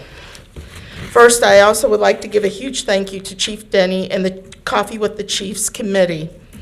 I was thrilled to see that 2 evening dates on the calendar for 2020 for our residents who cannot make the morning sessions due to work commitments. I know I mentioned to the board about this, but I believe it was you, Greg, that told me that this would not happen because the Chiefs have lives with their family, Wasn't etc. me. Yes, you did. You might want to go look at a video. Send it to me. I do recommend All that. right. Send it to me, please. Go ahead, talk to me. Yeah, let me speak. This is my time. Please use it. Well, sometimes one has to try a different strategy to achieve a certain goal. Again, Chief Denny and committee, thank you for your time and listening to this resident. I come to you at the end of this year, 2019, to also take a reflection back the 2 years. In January 2018, we welcomed Dan and Raj as the new trustees. Many residents of the township welcomed you as our leaders after several years of corruption and misuse of taxpayer money. The citizens have addressed the new board with several things, mainly the return of the public address where residents can speak to the Board of Trustees freely and without restraint, and I thank you. Many citizens have also addressed that when hiring for persons in the administration, it would be best served that the person or persons would be willing to move to Colerain or hire the person or persons currently live in the Colerain Township. I am truly of the belief that when you live in the community that you work in, you tend to have more at stake as a tax-paying resident than the position of just being a job. I am not just addressing just the administration, township employees as well. Sadly, this has not come to fruition as some residents has requested. The past 2 years, I have at least attended most of the meetings or have watched online. I have never seen so many resolutions, contracts, money spent approved so fast without much discussion, if any. I really would like to have trust in my leaders to do the correct thing for the residents of this township that the trustees serve. But the rubber stamping has been more to the benefit of consulting firms, former employees to be rehired, outsourced businesses, to name a few. All of these have one thing in common, that our administrator, Jeff Mills, who seems to like to have these things rushed through rather than have things tabled. Fully discussed with bringing up talking points to the residents before voting. This is one of my main frustrations with the leadership and administration of this township. I ask and challenge each one of you to go back and view the past meetings online the past 2 years. I would like to add that I hope and pray that Matt Walhert will help put a stop to some of the rubber stamping that has gone on the past 2 years. I recall you, Matt, addressed the board a few months ago, understanding where the frustrations are coming from the residents. Matt, I hope you will keep your word on this. And tonight, I do ask that the board maybe hold off on some voting on resolutions this evening. Call it a Christmas or Hanukkah miracle. Why the rush? Greg, since this is your last meeting as a trustee, I sincerely wish you the best in your future endeavors. Thank you. I would like to also have the new board review some of the volunteer positions and ask why certain individuals are getting positions and many are not even getting a call or an interview. I say this as I asked to be on a part of the Citizens Police Academy. I have never received a call or any response. I assure you that I have a clean record with the FBI, BCI. I'm also Virtus trained with the Archdiocese of Cincinnati. I also have experience when I lived in Hamilton. I have worked with Officer Christy Collins a few times in my neighborhood, and she has recommended me to a few other boards. Home is one of them within the city of Hamilton. When residents want to volunteer in our township, that person or persons should be welcome to join, not have administration cherry pick who they want. People may have their differences, but we all have a common goal: to be a part of our community and to continue to make it a great one. Finally, I wish each and every one of you a very Merry Christmas, Happy Hanukkah, and a joyous 2020. Thank you. You too. Thanks, Christine. Thank you, Christine.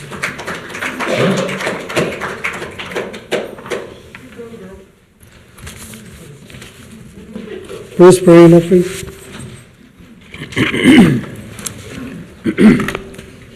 Once again, good evening, trustees and new trustee to be. I'll start out with the Colerain Avenue corridor plan. I didn't get formal comments in it because I was really sick, but from experience, the left-hand turns, I don't think they'd work on Colerain Avenue, regardless of the size of the vehicle, because where I've seen them placed and where they seem to function is where less density of traffic, unless you're planning on only using them at 3 or 4 in the morning. As far as beautification of Colerain Avenue, I think I've talked about that before, but if you're going to beautify certain areas, you better plan on how much you're going to maintain all that. As the two Jeffs know, that the area up at Stone Creek wasn't maintained for a while, and at some point you're going to spend a lot of money just maintaining greenery. I'll put that aside because it's a 20-year program. Let's get down to some of the, it's really, when it comes to corridor, you're really dealing with the state of Ohio and what they did with the concrete partitions in the middle and messing up with some of the flow. And Matt, I like your idea of turnouts for buses. That looks, or maybe it was in the plan. I didn't get through the whole thing. So a major heartburn tonight is on Megaland. It's nice to hear that some of the concept ideas been maybe walked back a little bit, but I believe in the KISS principle. Keep it simple, and this stuff's not simple. But after review of the whole Megaland saga, as I'm calling it, I now believe the Megaland concept is one big mega mistake. Playground concepts I have seen so far I wouldn't agree with, but maybe they're changing. But looking at the 2020 budget proposal, which is on the table today to look at, Megaland is scheduled for being resourced at $1.15 million. To me, with the resources this township has, this is insane. Even if all the costs are paid by grants and donations, and we know that's not going to be the case, you must remember that the grants that you do receive from the state or federal government are still from the taxpayers' pockets. And it's one of the things in my years in federal service that really always gets me. It's free money. It's federal money. It's state money. No, it's my money. What's your money? It's from my wallet, your wallet. What hasn't been discussed is what is the annual and 10-year maintenance cost for these concepts compared to traditional playgrounds, which I believe are a lot more robust than some of the things I've seen. You need to consider the operation, maintenance, and replacement costs over 10 years for any concept that is developed, and I don't believe these costs have been developed or even discussed. This is something that anybody's done business or buildings. You put something in, you spend a couple $1 million, how are you going to maintain it over 10 years?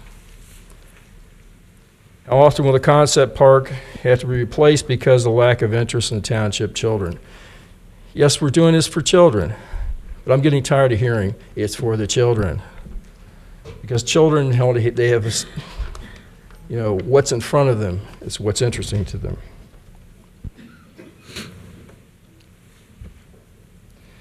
And here's one that I'm not sure has been fully conceptualized by those who want a Megaland. What are the increased township liabilities due to these type of concept parks versus a more traditional playground? The whole idea of we need a mega concept to draw people in. As I have stated when a lot of this first came up, we don't need more people coming into the township. We're talking about our road problems. We want to bring more people in to cause congestion. So I'm strongly urging next year's trustees and the administration to reevaluate our parks and playground needs and go back to more traditional and assume substantially cheaper playground concepts. Along a similar line, in the 2020 budget proposal, the Parks and Service budget for 2020 is proposed to go up from $703,000 a year in this fiscal year to $2.362 million in fiscal year 2020. In my opinion, this increased 2020 budget is not warranted, and if excess resources become available, they should be placed in higher priority areas such as police, fire, and then roads. Thank you. Thank you, Bruce.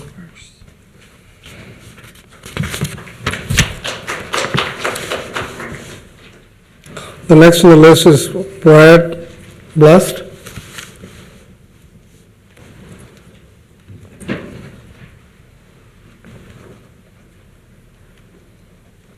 How you doing, Brad? Good evening. Thanks for taking the time. Thanks for being here. My name is Brad Blust, and with my sisters, Barb Blust and Kathy Stidham, we run Blust Motor Service. Like Grippo's, we're celebrating 100 years in 2020 that we've been in business, and 90 of those have been at Colerain and Compton. So we were very good friends with Pat Brogan for his entire tenure there. He's a good man. Yeah, very good man. So I was encouraged tonight with the comments that you made and things like that. So we were very engaged with the last study that happened, so we know that it does take time, but we felt it was critical to come out and just make sure we voiced some of our concerns. The reason for the study and the things that we want to do with better access for our customers that try to get to our businesses and safety and those things, we agree with all those items. As a business, we started with a filling station there at the corner, and now that filling station is under the 2 lanes of Colerain going northbound. So we understand how the community changes and how roads need to be improved and the impact it can have on your business. And then again, we lost our left-hand turn into our shop on southbound Colerain with Pat Brogan. We had access from Compton, so it didn't affect us quite as bad, and we gave that same access to Pat. But we also had our front of our prior building cut off, again, with some expansion of Colerain. So again, we understand the importance of it and how it serves the community, but at some point, it does become quite onerous to a business owner. So I'm glad that you're going to consider things and look at how some of the things in the study may not work for us. And the other piece that I'll just throw out there is that we also have vehicles that would have difficulty in the room, as others have pointed out, being able to turn in some of the U-turn space that we have. And it would have a pretty severe impact on our business. So we just want to make sure. And we would offer being involved with any future discussions and things like that, as I'm sure other people that are at the meeting tonight would like to get engaged. So. Thank you, sir. Thank you.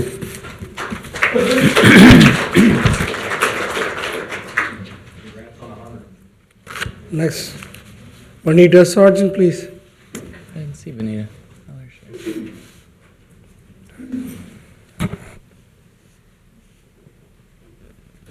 How you doing, Vanita? Hey, how you doing? Good. Good evening. 4 topics.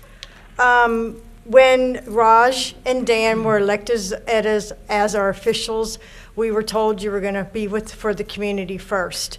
At most times, as you've heard throughout the 2 years you've been trustees, some of your focus and a lot of your focus is on big business.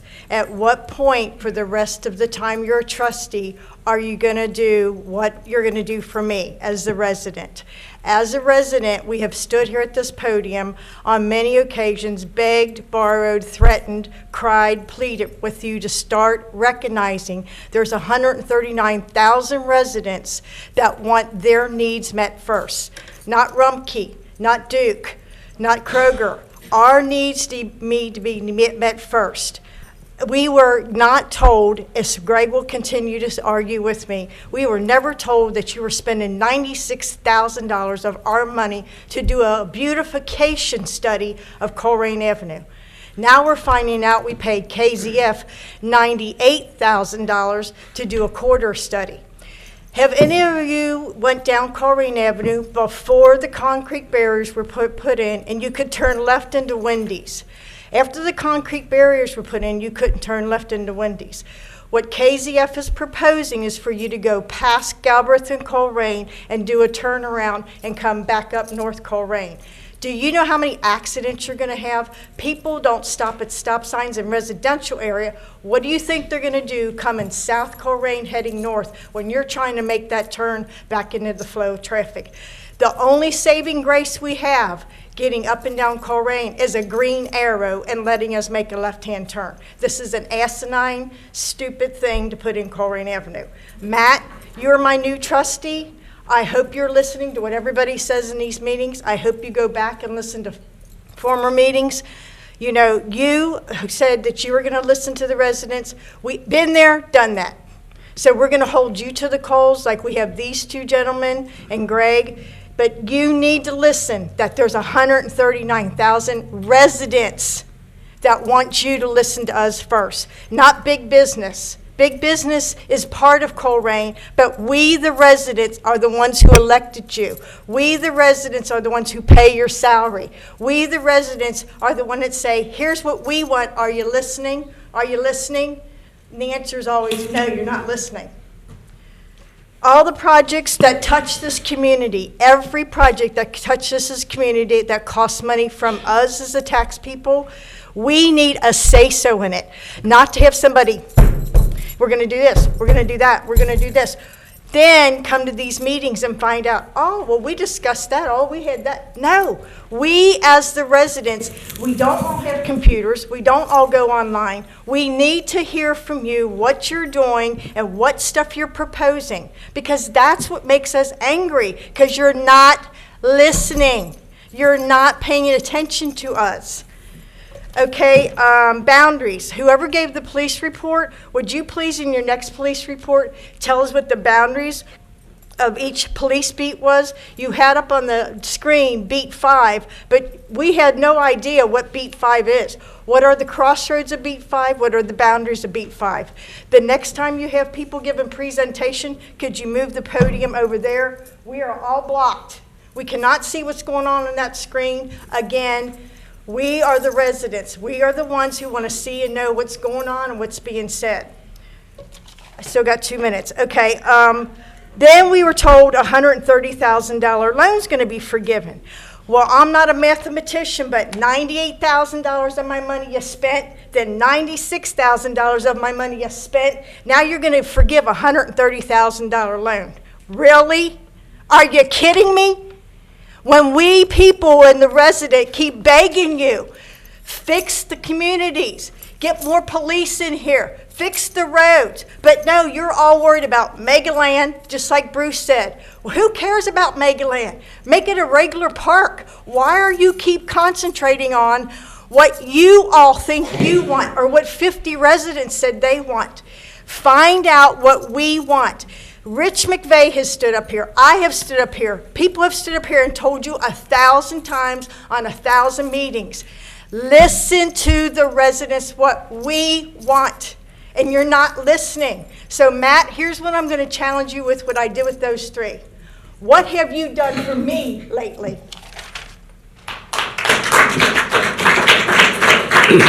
Thank you. Mike, down, please. How you doing, Mike? Good evening. Good evening. I'm at 4525 Raynor, but I'm with Mike's Car Wash. Been in business since 1948. Family, we're based here in Cincinnati. But first off, I'd like to thank the police department, the captain. We had an internal theft about 2 months ago. Got it on video. We called the department. They did a nice job. Arrested the internal employee. And we've got over 500 team members. So word gets out how you handle stealing. So compliments to the police department on setting the tone. So I appreciate that. Willing to work with us. Amen. As far as access in our business, it's impulse. You know, it's not, hey, I got a planned destination. So that would be a major impact on that turn. You plan? I do. Do you plan it? I do. Okay. My car is dirty, I go to my house. Okay, well, that's good. I like hearing that. She plans the rain and everything. Yeah. You know, we did experience that shutdown. And Dan, I appreciate your inputs, how that tire store, how that affects us. And when you blocked our main entrance, you know, a few months ago, we have seen an impact. You know, we have a stat that we can see how the other stores do. And depending on our market, you know, if it's sun, we can tell how Colerain did. But we've took a hit, so I don't know if we'd ever get any consideration to possibly reopen that, but that's impacted us, and to do more impact with access, we think it would be a hardship towards our business. But as far as beautification, we have a policy, when anybody checks in, they walk the property, pick up the trash. We try to keep our grounds like a park, so we appreciate what you do to keep the corridor looking good, and like I said, I was here just to represent Mike's and for our customers and the people in the township to make it easy to get in and out. So thank you. All right, thanks, Mike.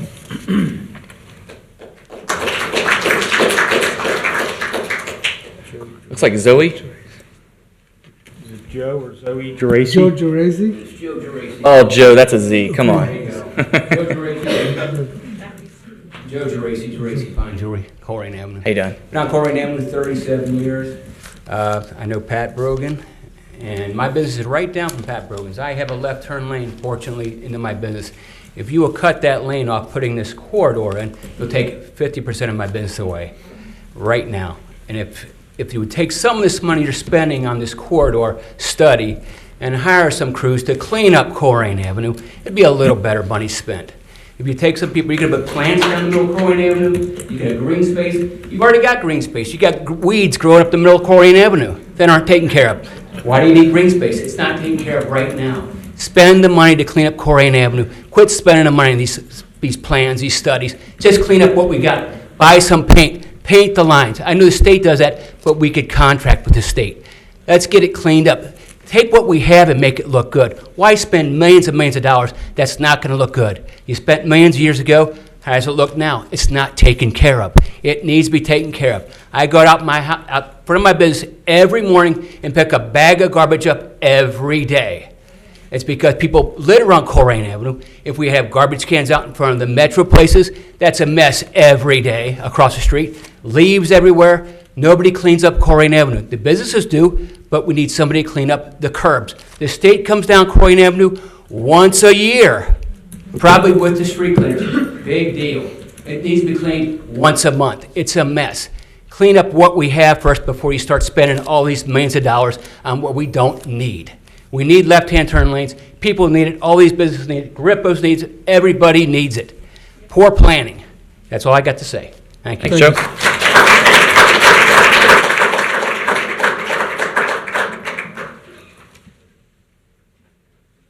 Nick? Nick Roll.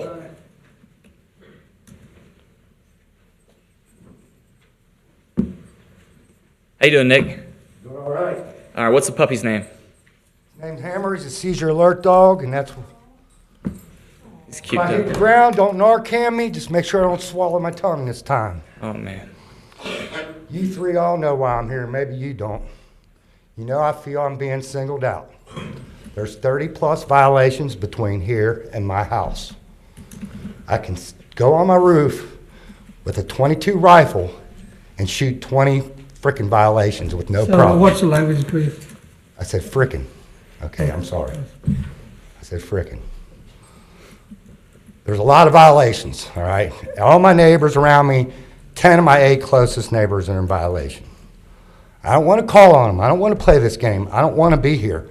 But I have had 7 notices in 5 years. I live by myself. I mean, I have enough parking for 6 people. It's not a fire hazard. It's no kind of hazard at all. You can't even clean up Springdale Road. If you go up here on Springdale Road, Paul Haynes got all kinds of construction equipment. You go past, there's a big RV, all kinds of stuff. Right here on Springdale Road. I live on Dry Ridge. I want to hire that guy to do a study and see how many people drive by my house every day. You know, not many. So, I got a couple questions. Do any of you guys know why these laws are in place? Why I'm not allowed to have an RV in front of my house? It's a zoning issue. You know why? What was the original reason? I've been in this township for 30+ years. Do you know the original reason why you're not allowed to park an RV in your driveway? Property values, safety issue, do you even know? I'd be happy to talk to you. This is an opportunity for you to give feedback to the trustees. I'd be happy to talk to you tomorrow, or my phone number is 923-5000. Exactly. Oh. All right? I'll make sure. So he doesn't know why. I'll address that in my I'll tell everybody trustee why. comments. We will address Nick. All right, I'll tell everybody why. In 1985, my best friend, Lonnie Durham, grew up on Templeton. He's the guy that saved my life. He's the guy that helped me pee when I had 2 broke shoulders after my seizure. His dad moved to Fayetteville in 1985 because they wouldn't let him have a camper. He lived on Templeton. That was 35 years ago. His 2 sons and his 2 daughters all moved out there. We lost 5 hard-working middle-class families 35 years ago over this same zoning law. How long has it been in place? A long time. And it's really never been enforced. Right now, so my next thing is, what would you think would be a reasonable target goal or compliance? What would be comfortable? What do you think would be reasonable you know, of 80% in compliance, 20% not in compliance? What do you think would be a reasonable number? Right now, it's about 20. So these laws have been in place for 35 years, and we're still only at 20% compliance on the west side. And as the lady said, we pay most of the taxes. We don't even have sidewalks. So my question is, what is your plan of attack? What are you going to do? Well, I talked to zoning today, and said he's going full-on sweeps. He's going to do neighborhood sweeps. So are you telling me that Colerain is going to ban all commercial vehicles? You're going to ban, because anything over 18 feet, 7 foot tall, that's a ladder rack, is not allowed. That's a commercial vehicle. If you know, I mean, a standard pickup truck, but if it's wide or if the guy takes it to work, it's got toolboxes, that's obviously a commercial vehicle. So you're basically going to ban all commercial vehicles. You're going to tell every plumber, electrician, DeBrawl guy that he's not allowed a vehicle in his driveway. I don't think that'll happen. And then now, Dan Unger. Why did we take a ride together in June and drive around and look at all those properties when I was trying to prove a point to you that I was being singled out? Why did you and drive around and even do that? We wrote up 30 of them, and I turned them into our zoning director. Not a single one of them are in compliance. Not a single one. But in that same time, I moved my RV for you because you said, move your stuff, you and Raj both, so I moved my stuff. So after 3 months, I said, screw this, I'm bringing it back. And I'll go to court this time because this has been going on with me for 5 years. 3 summers I've been going through this. I own a freaking $90,000 bass boat and can't even park it in my own driveway. Insco. Yes, sir. Most people don't know these laws. I'm going to run over. Most people don't know these laws. I went on Colerain Talks and tried to educate other people. I got a lot of people here. All right. We'll try to talk to, come back and address this. It's not fair. And you're cutting me off before my time to let some other people Thanks, talk. Nick. Thank you. Come back, talk to me. You told me, you kicked me off Colerain Talks. I don't. Yeah, you do. I don't run any Facebook groups. I promise. I do not. I would not So do next that. to the list, I like you, Nick. thanks, Nick. Okay, the next on the list, Dwayne Hill, Royal Car Wash.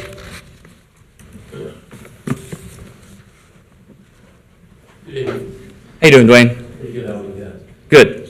First off, I'd like to say, You're good. Adjust the mic so we can hear you. I think that's what you're saying. first off, I'd like to say, small businesses run America. I'm not sure if anybody knows that, but it's been running that for years and years and years and centuries, should I say. And to put these no left turns on Colerain Avenue is probably the most ridiculous thing I've ever seen in my life. It hurts a lot of our businesses, us as small business owners that work hard. We try to take care of our family, friends, and loved ones. So I don't understand what the real concept about it is. To me, it just doesn't make sense. That's really all I have to say. And like I say, all these people that are hardworking, people that own businesses on Colerain, know exactly what I'm talking about. And for my business to be called a poor asset, which is, I think, ridiculous, too. I mean, we've been there for 33 and a half years. We do a great job. We've been there. We're the only full-service car wash in a 10 to 15-mile radius, which is a dying breed.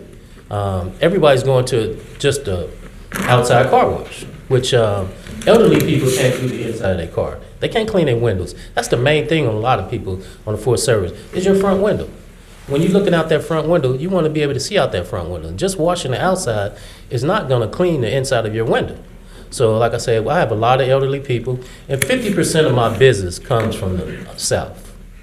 And to just hurt my business like that, like I say, I've been there 33 years since day one, which is really a blow to me. And I'm sure a lot of blow to all the other small business owners on Colerain. So that's all I really have to say. And I think you guys need to take that in consideration when you start thinking about this more and more. Thank you. Thank you. Thank you, sir.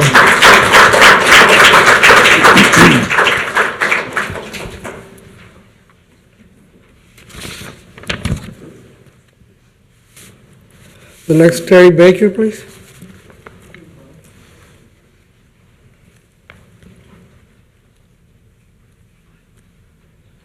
How you doing, Terry? Good. Excellent. Hello, Terry. Good. Hello. My name is Terry Baker, and I am the president of Grippo Potato Chip Company. I am also a fourth-generation Grippo. I'm Kelsey's cousin. Grippo's was founded in 1919 by my great-grandparents, Emma and Angelo Grippo. From 1919 to 1958, Grippo's home was in the city of Cincinnati. What made Grippo's move from that location?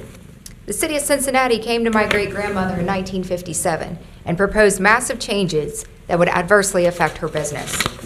She found 5 acres in Colerain Township and moved the entire operation to our current location on Colerain Avenue when the building was completed in 1959. 60 years later, I am being faced with proposals from Colerain Township and KZF Designs that would adversely affect Grippo's. Based on what I have seen on the township's webpage, no car, delivery truck, or semi would be able to turn left in or out of our building. I have also seen in the plans that there will be turnarounds. If KZF Designs and Colerain Township were not so serious about this proposal, these ideas would be laughable. Putting in a median in the name of beautification could almost pass as the truth if the median was actually put in every place that it could be. For example, according to page 77 of the draft, there is a small median just north of Grippo's driveway. If this project was truly about beautification, there would be a median from the south edge of Nolte's driveway, which is my neighbor, to the north edge of Grippo's driveway. On page 108 of the same document, Grippo's is not only identified as having poor appearance, we are not identified as a community asset. While I understand that my building is not the prettiest one on the street, to not be considered a community asset is downright insulting. I also find it very underhanded how this has been approached. It's been claimed that postcards have been sent, press releases have been made, to community engagement meetings, open houses, etc., explaining the proposals. But did anyone actually reach out to the businesses to stress the importance of attending these meetings? No. Did you reach out to business owners when attendance was low?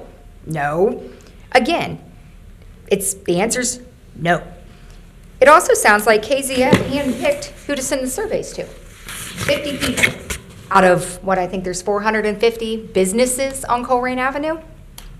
I personally have had more than one conversation with you, Jeff, and since April about expanding Grippo's within the township, and not a word was mentioned.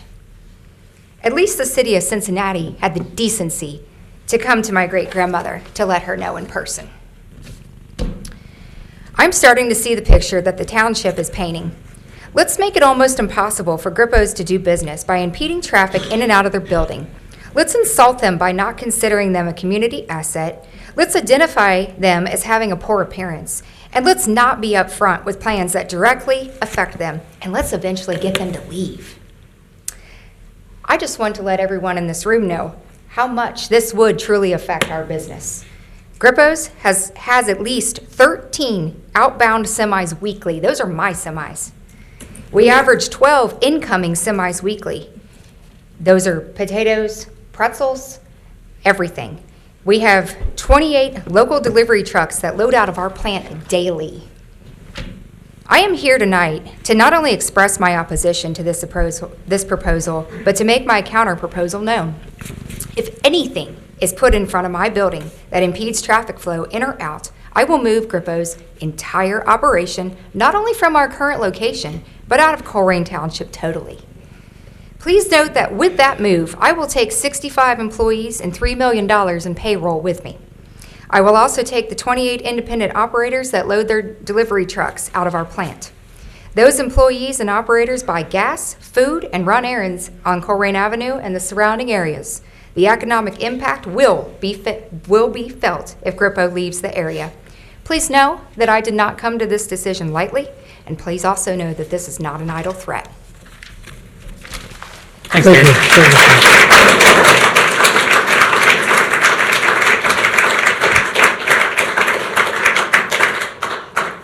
Steve Simon, please.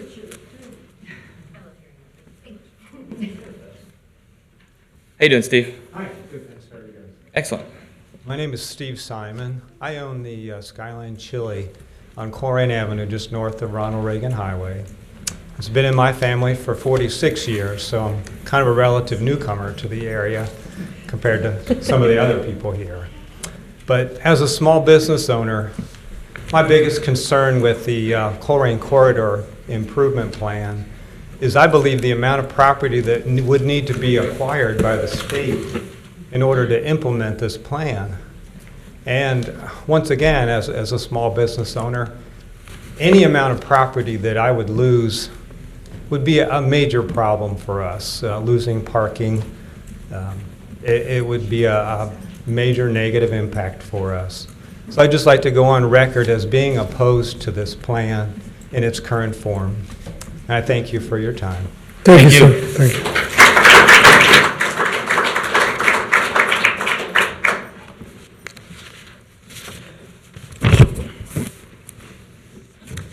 Larry Pete, please.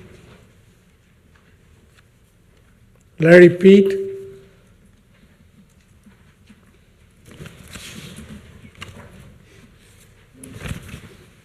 Mark Stein.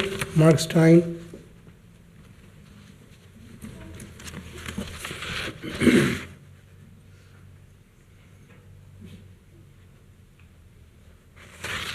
How you doing, Mark? Good. How are you? Excellent. Thank you for your time. Sometimes when you read something, you have a perception of how it works. Then you go do it, and it's radically different than your perception. And that applies to this KZF plan. I was a Butler County resident when that changed on the Bypass 4 corridor. And what essentially happened, what they didn't tell you, is right turn on red went away, and going straight through an intersection went away also. So not only did you lose left turns, you lost going straight and right turn on red. So for example, and you can test me, you could take any perpendicular road, Port Union, Tylersville, Hamilton, Mason, you come to Bypass 4 and you want to go straight. Maybe you want to go to the backside of Jungle Gyms. Well, now you got to turn right, and you can't do it on red. Light changes, you go up to a new U-turn section, there's another light there, it's not free flow. You wait for that light to change, you go back to where you were at that intersection and wait for that light to change yet again, and then you make your right turn. So effectively they add 2 lights and about a quarter mile of drive time to go through an intersection you used to be able to go straight through. That's the reality of the matter. You can go test it anytime. The other thing I think nobody's talked about, you talk about a major traffic flow change on a corridor like this, on a heavily populated township. We're the first responders in this. Don't they get some input? I mean, does this enhance their response time? Does it hinder their response time? Can their fire trucks make the turn? They got the hardest job in the township already. Did anybody ask them? If that happened, it's not been made apparent to us. The other thing, Raj, I've heard you say it many times, America is great. I agree with you. One of the great things about America is transparency and debate. When you have only one plan, where's the debate? I don't know. There's really nothing here to debate tonight because we've only been presented with one plan. There is no alternative. What if this doesn't work, So it seems like a lot for naught so far. You guys are all intelligent guys. I'm sure you'll do the right thing when you study it and digest it and get your brain around it. But there's a lot more than just no left turns with that plan, and all those things hurt business. They potentially hurt first responders. They potentially endanger lives. It's a big thing. It's a big undertaking. So I hope it's seriously considered by this board. Thank you. Thank you, Mark.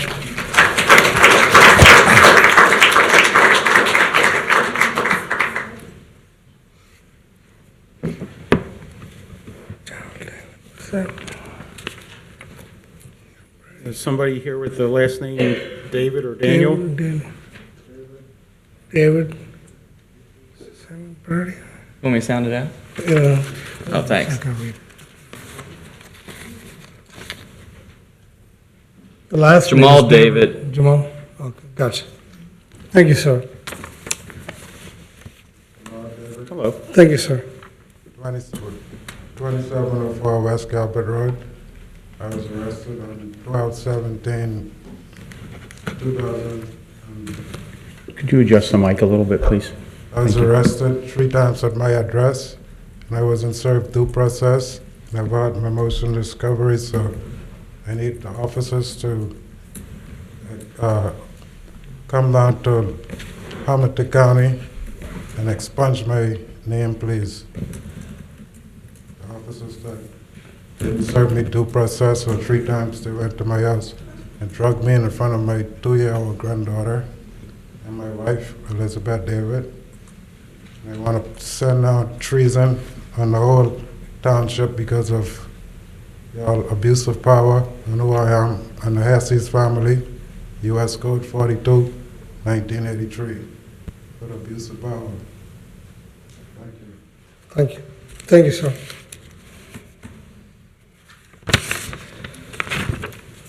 Kathy, you want to come back?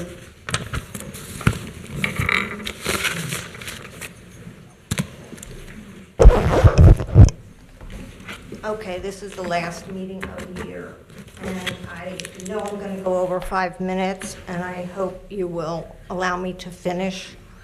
I have a lot of things to say. First of all, about the agenda, that we are contracting with Circle for external communications at $2,880. And we are also going to approve a merit pool for employee raises of $82,250. And last year, this amount was $55,000. So there's a huge increase. So a few things I want to bring up. I wonder if the new board is willing to revisit the policies and procedures that was so urgently passed in January, and Mr. Unger stated we could make changes in the future. That's never happened. This board supported the policy made by Administrator Jim Rowan in 2012, right after he was hired. I brought this up several times to no avail. I emailed you with the policies and I asked they be reviewed. I don't think it is fair for elected officials to give extra benefits to employees to try to win friends. OPERS employees should accrue vacation time per pay period just as they do sick leave. I'm not aware of any public sector that is as generous as Colerain Township. You were elected to spend our money wisely, and I think you've failed. We have seen where an employee received 4 weeks vacation and left employment after 8 months, receiving a payout of 14 days of unused vacation time. We see where employees retiring are waiting until after January so they can collect their additional payout. This is a disservice to the residents you are supposed to be representing, and I suggest you return to the policy the way it was prior to Jim Rowan. You can take back something that was given to an employee without validity. You seem to think that a rehire who receives over $16,000 payout is entitled to 4 weeks vacation upon return to work the next day at the very same salary when an employee should receive none. This situation was unprecedented also. If you read the new retire policy that was created after I brought it up, the employee should not receive any payout until they depart permanently, which was always the case except for this one employee. Many questionable transactions have occurred, and I request that Mr. Unger, Mr. Rajagopal, and Mr. Wallert make this a first priority for 2020. I am optimistic that Mr. Wallert and Mr. Rajagopal will do the right thing. I do not have that confidence with Mr. Unger. To do nothing, I believe you are negligent in your oath as a township trustee. When requesting records, a lot of them are not dated. A letter for hire. Some full-time employees leave employment without a resignation letter or a termination in their file. There are some sloppy transactions taking place. I request the new board look into this also. All correspondence should be dated. I have public record requests dating back to August that have not been fulfilled. This is unacceptable. We received a copy of an employee's exit interview. Mr. Mills wrote the exit interview answers. I think that if we're paying employees $24 an hour, they should be able to fill out their own exit interview. Mr. Mills wrote that negativity from residents causes tension within the office, as this employee supposedly stated. I can say that Stephanie nor I have ever talked to this person, ever seen this person, have no idea what she even looks like. So where is she getting the negativity? Of 2 exit interviews we have read, one completed by Mr. Mills and another completed by a former department head, both have commented on negativity from residents. Coincidence? Who knows?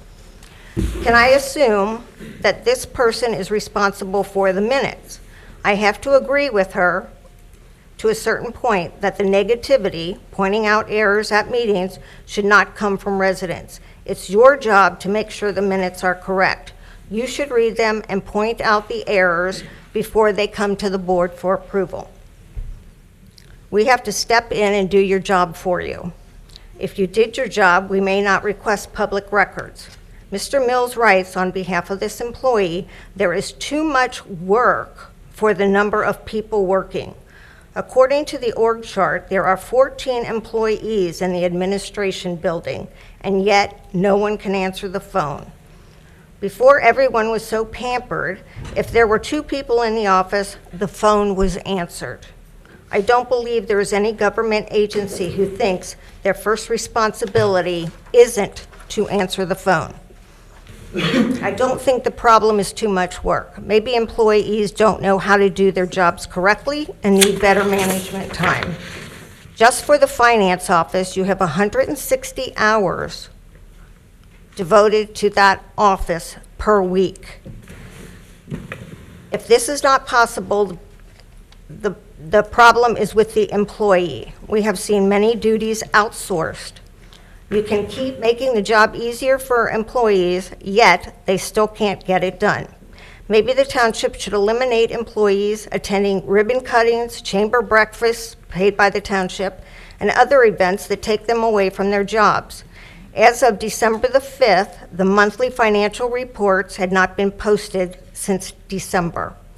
It's unacceptable. Those reports should be run the first workday after the end of a month. I notice a lot of duplicity that is not necessary. The Uniform Accounting Network should provide anything necessary. It provides a budget, yet it seems every transaction made, receipts or expenses are then done on a spreadsheet. The state's accounting system provides all you need. I guess it's just not good enough. You can't put your pictures on the pages. I would like the board to consider having department heads back at the meetings to answer questions. It appears department heads can go to breakfast with the chiefs or any local community meetings, chamber meetings, but can't appear at a public meeting. We are paying them just as we pay you, and they should be here for any questions. You have stated to send emails. No response. I still don't have answers about the Northgate Mall deal. Raj agreed to the Northgate contract if the insurance was eliminated. But here we are, 4 months later, and there was no change, except for the amount. We are still providing liability coverage. I would hope that Mr. Waller would review the contract as well. I look forward to having a new board member who will not just approve everything put before him. He will read the documents and only approve if satisfied with the information he obtained. From the Ohio Sunshine Law book, the Ohio Supreme Court has held that no pleading of too much expense or too much time involved or too much interference with normal duties can be used by a public office to evade the public's right to inspect or obtain a copy of public records within a reasonable amount of time. Also, a public office cannot deny or delay a response to a public record request on the grounds that responding will interfere with the operations of the public office. In other words, if a fiscal officer or any other non-exempt employee has to do this on the weekend, then they should do so. There is no reason to have another employee work to get paid overtime when this is a responsibility of the fiscal officer. In the name of transparency, please stop all the hiding and bring before the board and the residents when an employee leaves, when there is a vacancy in a department, when interviews are being conducted, and of course, when a job offer is made. The job descriptions don't appear to be factual. Maybe someone's title should not be a specialist or manager or director until they know how to do the job. Maybe after a year probation, they could be a specialist. Also, you bring up the Excuse me, Kathy. thing with okay, just one more the CIC. There is something for approval on that, and that should be done at a CIC meeting, not a township meeting. Thank you. Thank you very much, Kathy. The trustee reports before anybody leaves, but did you need to take a break? All right. Can you take a break? Well, that's a unanimous vote. The next on the agenda is administrative reports. Yes, sir. Thank you, Mr. Rajagopal, Board of Trustees. Good evening. It's hard to pivot right now, but I'm going to try real hard to pivot. 2019 was our 225th year as a township, and it was a really exciting year. I know it. I'm going to be positive here, and it's hard. It's hard for me right now. we've had a lot of outspoken residents with well-founded criticism, but I'm going to take an opportunity to brag about the township because 2019 was a fantastic year. The big theme of our 2019 strategic plan and budget was engagement and beautification. Those were the priorities that the trustees set for the township, and we spent a great deal of time trying to execute on those two big themes. And to that end, we held 4 town hall meetings here in Colerain Township to get the feedback from residents about the present and future of the township. We created new ad hoc committees like the Land Use Advisory Committee and the Financial Advisory Committee, which were in service until some of our residents actually sued us for creating those things. But we forged ahead with things like the We Thrive Committee. We engaged with our seniors at the Senior Center and through Circle and on our website. We did a great deal of outreach, including coffee with the chiefs, as we heard tonight. We had multiple engagements about the Colerain Avenue corridor study and did everything that we could to reach out and get feedback. The other piece was beautification, and to that end, the trustees developed a program and a scope of work for the Colerain Avenue corridor. We heard a lot about that tonight, and this is a beautiful thing. This is what democracy looks like, right? This is a great place that we can have these conversations, even if they're difficult. But here we are having them, and I think that is a mark in our favor. The 3 things that we were trying to solve for with Colerain Avenue corridor was engagement. The 3 things we were trying to solve for with Colerain Avenue corridor was congestion mitigation, safety, and aesthetics, beauty, right? And we were trying to do that without taking property, without adding a lane. And so there were ideas that were presented by KZF and our consultants that solved for those things. And I think one of the things we're hearing from the residents is that the residents that are here tonight do not like that idea.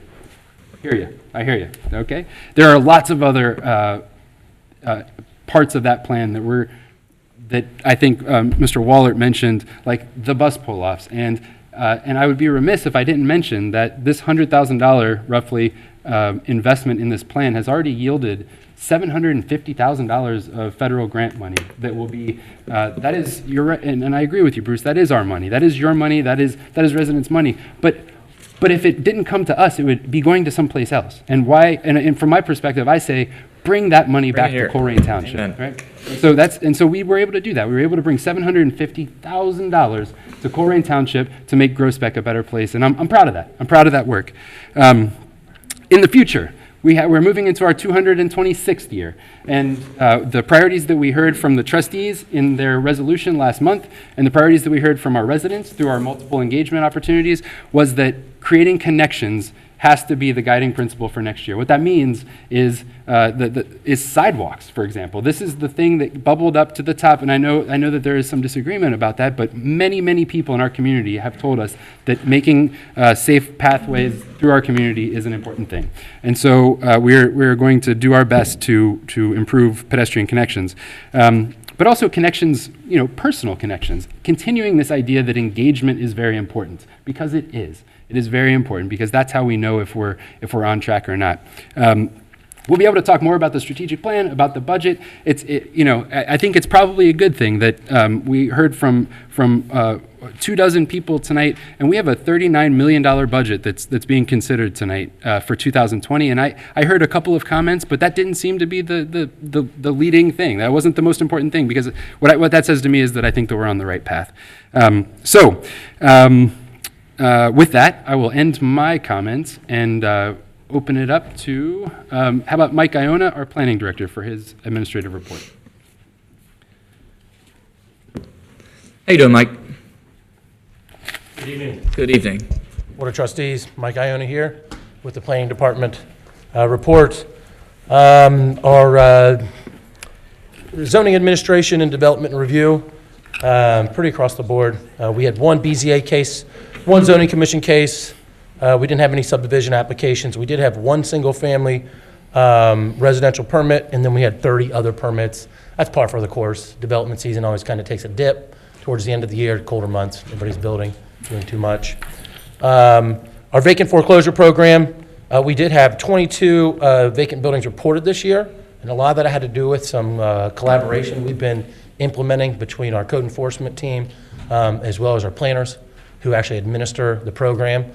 So we were able to kick up the number of vacant buildings we got reported through that. And in fact, I think it resulted in the 8 new the 8 new property foreclosure registrations that we did get this month. So we got 8 new ones this month. And from what I've heard from the planner in charge of it, a lot of those did have to do with the collaborative efforts we had with the property maintenance crew. On the property maintenance side, we did have 13 new violations referred to court. We had 43 property maintenance violations entered, 27 zoning violations entered, and again, we had 22 vacant houses reported. There were 8 tall grass violations entered, and we didn't have very many abatements this month. I will say again, with most other things, usually there's property maintenance kind of take a little bit of a dip. During the colder months, you don't get the grass, the weeds, the trash, et cetera. I can tell you that we do have a backlog of our in our violation database that staff is working to get up to date on. So we did have a lot of cases that came in over the summer that maybe got put on the back burner a little bit, but we are busting through all those to be as up to date as possible so that in 2020, when we implement our new operations, that's part of our strategic initiative for 2020, that will be full systems go, and we'll be really using all of our assets to the most efficient we can. As far as some of our other efforts, on 6700 Schuster Court, Christmas will come early. We're supposed to have the wrecking ball on site and rolling by early next week at the latest. In fact, they're doing some preliminary work right now to get that rolling. We do have a property on Crest Road that I'm sure maybe some of you have heard of. It was a burnout, really bad looking home. We're actually looking to contact different agencies to see what we can do to maybe get that building taken down using funds that aren't ours. So we're doing a lot of outreach on that. Tree installation on Laura Linda. Actually, Jeffrey Allen Corporation's been out over the past week installing trees. We're currently working with another installer to do the trees in Royal Heights. So together that would be approximately almost 90 trees installed as it pertains to the street tree program.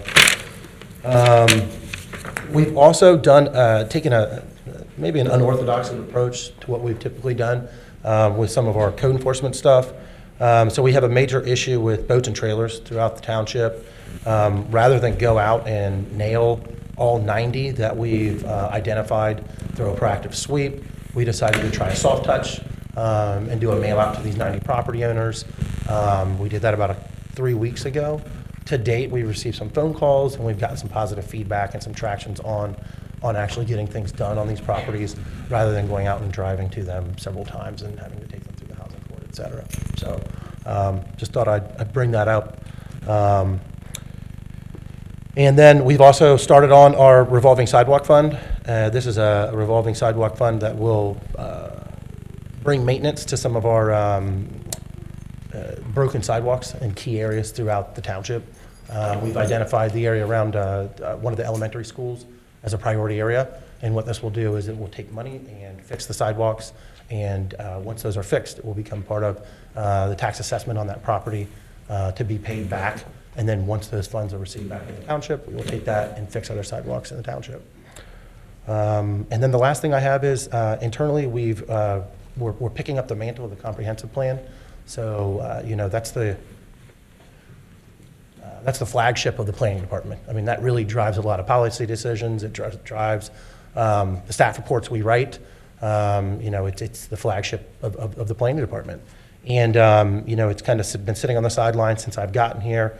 We've been thinking about what we need to do with it, where we need to get. If you've read the strategic plan, you know how I feel about it already.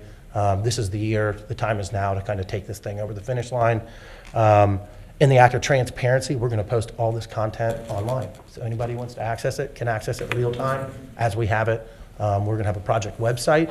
So anybody who wants to visit our website can see that, can see all the documents we have, can find out how to go provide input, what the next steps are, what the timeline for the project is. You know, so there's a lot more about that, and I'll present it as time goes on. But really excited about that. Awesome. Summation report.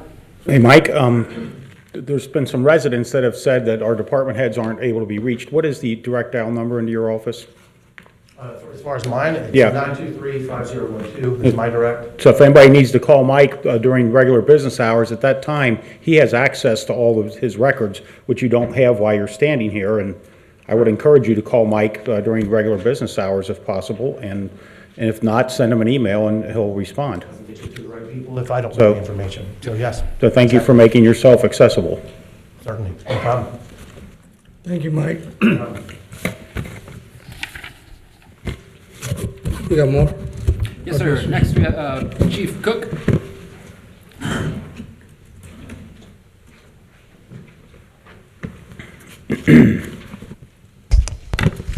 Good evening. Again. Hey, Chief. Reporting on the emergency incident activity for the month of November, the department responded to 674 emergency medical requests. There were 156 fire-related service call requests during the month. We responded into the Pleasant Run Farms area of Springfield Township 25 times for emergency medical first responder incidents. There were no significant incidents of either fire or rescue during the month, so our reported fire loss was very minimal at only $5,500, and those were a result of a couple vehicle fires. So as far as fires were concerned, it was not a very active month. Our incident response time, the average response time for the first unit on the scene was 5 minutes and 12 seconds. First unit on the scene in less than 6 minutes occurred 73.3% of the time. Seems to be going down, the response time. Yeah, well, it all depends on the activity. You know, this evening, several folks commented on the amount of units that were out on the road. We had simultaneous incidents occur out on Cross County in Colerain, out in that area. We had a multi-vehicle, multi-injury accident, and at the same time that was going on, there were several other emergency incidents happened simultaneously. So the other item I want to report to you on is the Springfield Township Pleasant Run Farms contract status. That contract is due to expire December 31st this year. I'm currently in negotiations and working with Springfield Township's fire chief to renew that agreement.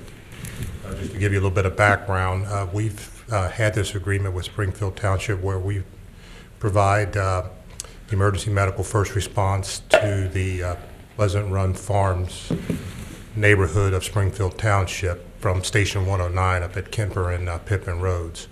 we were able to reach their residents in an average of 4 to 6 minutes, where Springfield Township's emergency medical response can take anywhere up to 10 minutes to reach that area.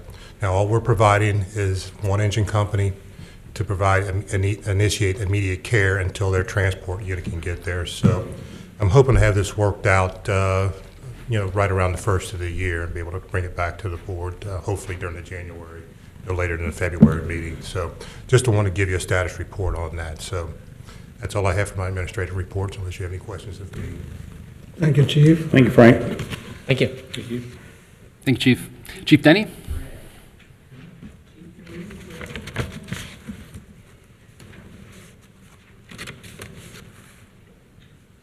Good evening. Chief. A few items. The November activity report. Our officers responded to 3,436 calls for service in November. In there were 216 crashes. 47 of those were with injuries, and 40 were hit skips. So we're kind of concerned about the high number of hit skips in relation to our auto accidents. But we have 2 officers who specialize in doing those hit skip investigations, and they do close quite a few of those. We had 203 arrests, 234 traffic stops, resulting in 211 citations. We had 16 OVI arrests. Normally we average about 9 to 10 OVI arrests a month, but this month we actually recertified the entire department in the field sobriety test, so I think that may have helped increase their awareness and get them back out there. So we picked up an additional 6 DUI arrests off of that. Last Thursday, the police department received our 7th consecutive Gold AAA Traffic Safety Award for our traffic safety efforts at reducing injuries and fatalities. Our traffic safety officer, Patrick Quinn, was very instrumental in all that throughout the year. We also awarded Chief's Commendations to Colerain Police Officer Chris Thomas and Hamilton County Sheriff's Deputy Joanne Bradley for their heroic efforts during the shooting that occurred at Northwest High School. And finally, a common question that we receive all year, and especially this time of year, is the laws regarding discharging firearms in the township. It is legal to discharge firearms anywhere in the township with only a very few exceptions. Upon or over a cemetery, the lawn, park, playground, orchard, or any common grounds belonging to a school or church or charitable organization, or the property owned by another, or upon any roadway or on a roadway. Now, most cities outlaw discharging of firearms. Townships expressly do not do that. Other than those few exceptions, we cannot regulate the discharging of firearms. We still encourage people to call us if they hear shots and they're concerned. We will check that out. But it does frustrate people when they call and we tell them it's not illegal to do that. But so we're trying to get that message out. Thank you. Chief, thanks. I really appreciate, recognize the brave act of officers Chris Thomas and also our Deputy Sheriff Bradley. I would like to, if you could, bring them next meeting or so. We'll give a special recognition. That was a wonderful, and also all the police, our officers respond to that. The scene, minimize the more casualty. That's a brave act of the officers. I appreciate how everybody's supporting, so thank you for that. I'll make sure they're here. Thank you, Chief. Thank you. Thank you, Chief. No, I said thank you. Yeah. All right, and Ms. O'Connell from the Public Services Department.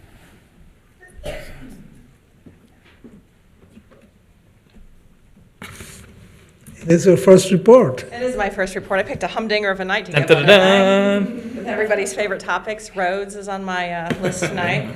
So just for the record, we do not maintain Colerain Avenue, so the trash is not your public services, a fault of your public services department. That's a state. Do you know I'm sending in the probation people to clean up? They come and I made an arrangement with them. Hopefully Friday, the community service. Every Friday. Probation.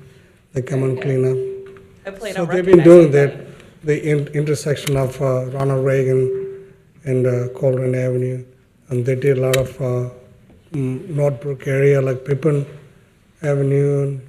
So we got a good collaboration with the We probation love help department. with litter. So I've just got 2 quick things tonight, hopefully quick. I just wanted to give you an overview that we are starting the preparations for the 2020 road program. We should have that ready for you at your January trustee meeting. But I thought it would be good to give a little bit of information on how we come up with what the roads that we put in the road program and an idea of where we're going to be this year and why. So you know, if anybody who's been following the permissive fee, you know about the PCI. We rate it's like a school grade, right? We rate the roads on a 0 to 100. The average rating of our roads is 59.5, and the 47% of our streets rate less than 55 points. So if Mr. Wallert were grading us, we would be failing right now. So it's very difficult when we make road repairs. We can't just say anything here down we're going to do, because we know we don't have that pocket of money. So we have to prioritize them. How we prioritize them internally is we look at the PCI. We start with the PCI index that was completed in 2014 and see where we are.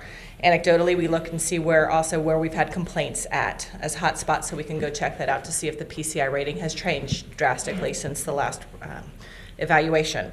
We check for infrastructure issues. We look for infrastructure issues, curbside repairs, catch basins, stormwater issues, things like that. That would all wrap into this project. Any contiguous roadways of subdivisions that have already been paved, that roads are newer, so we can complete one area and then move out of it. And then how we can stretch the money for the budget, because we have finite resources to use, so we want to get the best bang for our buck. There's a couple things that we can do, a couple of different methods we can use. A big one is preventative maintenance. We are out there line striping currently. It is the first big push we've had for line striping in many years. Part of that is we're out of money for the year, so the guys have plenty of crack sealing to do. But secondly, we have to balance out what we can do with that.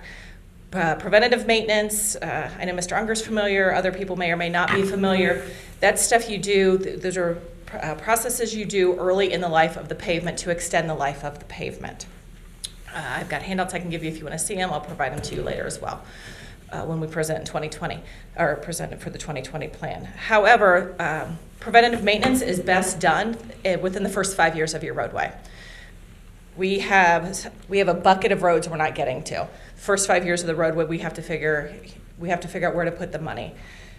Preventative maintenance also is ineffective after year 13. 20% of only about 20 miles of our roads are less than 13 years old. So we have 116 miles of roads, only 20 miles of that falls into a window where we could even do any PM, because we are working so hard to try to catch up and repair the crumbling roads. The guys have told me stories about people bringing chunks of asphalt into past meetings. We don't like that, but there's only so much we can do. So we budget about 1.25 every year, as you know, for road repair. And we have to figure out how to stretch that. Next year we have a common circle head wall repair that needs completed, so we are automatically moving $250 aside to repair that. That leaves us a smaller budget with which to work for our road repairs next year. So they've prioritized 3 subdivisions that they're taking a look at the streets in. We're waiting to hear back from the county on what they're doing with stormwater, though, their stormwater drains. Because what we don't want to do, as happened a couple years ago, is tear up a road, redo the road, and then the county come in and they tear up the road to redo the lines underneath it. So we're trying to get as much information as we can. Once we hear back from the county on that, then we'll talk to the utility companies and confirm that they're not doing any major work for the same reason. The 3 areas that we are looking into for 2020 are Colerain Heights area, Wardwood Acres, and Pleasant Run. So, questions? Not at this time. Thank you. And then the last thing I have is something fun. We are having the first tree lighting on Thursday night. It was an idea brought up by some residents, and the township took it because we were having a little trouble launching. So we are going to have Santa come in on a fire truck, hot chocolate, community carolers, luminaries, and then we will walk over to the Civic Center with candy canes and hot chocolate, the community center with candy canes and hot chocolate, and the Civic Orchestra will be there playing. So if you guys can come out and join us, anybody from the community can come out and join us. It should be a fun night, and hopefully the weather holds out. Thank you very much. Thank you. Thank you. Thank you, Ms. O'Connell. And that completes our administrative reports. Okay. The next on the agenda is trustees report. Who wants to go first? I can. Go ahead. Okay, thank you, Raj. In response to some of the comments that were made during the citizens' input, I thought I heard one of the citizens mention 2 or 3 times we have 139,000 residents. I believe the number is, the last census was 58,099. Yes, sir. Or something like that, so it's not 139, it's 58,099. As far as what we've done for these residents, and one of my big initiatives was, and let's get the code enforcement up to date. We have doubled our code enforcement, and like I've said, I don't care if you're rich or poor, there's no reason to have cars up on blocks, junk in your front yard, junk in your side yard. Let's clean it up. I don't care if you're rich or poor. We have excellent world-class trash service here. Fill that can every week and let's get it cleaned up. And that's one of the things we're doing with our residents. There was a comment about operation cost for the new playground. I went over and looked at Green Township's playground on West Fork Road, and I noticed the surface there looks like it might oxidize out in 8 to 10 years. So that is something that we do take into consideration and we're cognizant of. The TIF that's coming up, which will be discussed at that time, this board over the last 2 years has been very proactive in reaching out to the school district. And I know you've talked to Amy Wells, and they will be made whole on that if it passes tonight's vote. Number of donations for the Megaland, or whatever the incarnation is, or what we come up with on our new park, there is a figure that's been donated. Obviously, we don't have that right in front of us, but Mr. Mills could have that. Speaking of which, as far as the CIC item, the CIC board appointed Mr. Mills to operate the CIC board when we're not having meetings, so that is your charge to operate the CIC board. The U-turns on bypass 4, I don't like those either, and if anybody's gone up there past Port Union Road and that, it takes you an extra 10 minutes to get through an intersection. I mean, that's just something we're going to differ on. And that goes with all these, Colerain Avenue, when I don't mean to keep harping on my age, but there wasn't even concrete medians for a long time. And yeah, there was more accidents, but there was more access for business, and you know, we can't have head-on collisions, but there's somewhere in the middle where that can be worked out. As far as rubber stamping votes, this board over the last 2 years has had plenty of split votes. And to say that we're rubber stamping stuff is not consistent with what's happened here. Deborah Stonehill is retiring from the Chamber of Commerce. Thank you for your service, Deborah. I've just been writing down comments as everybody went on. Those of you businesses that showed up tonight, thanks. You have a lot of hourly employees that are sitting in that traffic on Colerain Avenue, and somewhere or another, we're going to figure out a way to get Colerain Avenue moving better. That costs business a lot of money to have employees stuck in traffic, especially ones that are on the clock. Royal Car Wash, I have had them detail my car. Go there, buy a Christmas gift certificate, give it to somebody. That's how my car got detailed. I received a Christmas gift certificate. Another thing that was not rubber stamped was the whole idea of the KZF study. I recall that was discussed, hotly debated, and it ended up being a 2-to-1 vote. So that was something that was not rubber stamped. Clean up Colerain Avenue, I'm all for that. A reasonable number for compliance on our zoning. There was a discussion of what that percentage would be. I think Mike Iona, with the new energy he's brought to the zoning department, is doing a great job on getting caught up on a lot of those things. We are not banning commercial vehicles at all, from the guy who's the plumber who needs to go to work every day or be on call on the weekend. That's not my interest, is to ban anything like that. As far as small business, I get it. I've been in small business my whole life. That's what pays the freight around here is businesses and that employ people so they can afford houses and buy stuff and make it all work. As far as why there was another comment about employees leaving because disparaging comments from residents. When our former Public Works Director left, he was very clear at that podium that was one of the main reasons he was leaving. As far as people going to ribbon cuttings, those are on the weekends also, and a lot of them are after hours, and I went to the one, I think we were all three showed up at one point or another up at the new Big Lots, and congratulations and thanks for your investment you've made on Colerain Avenue Big Lots.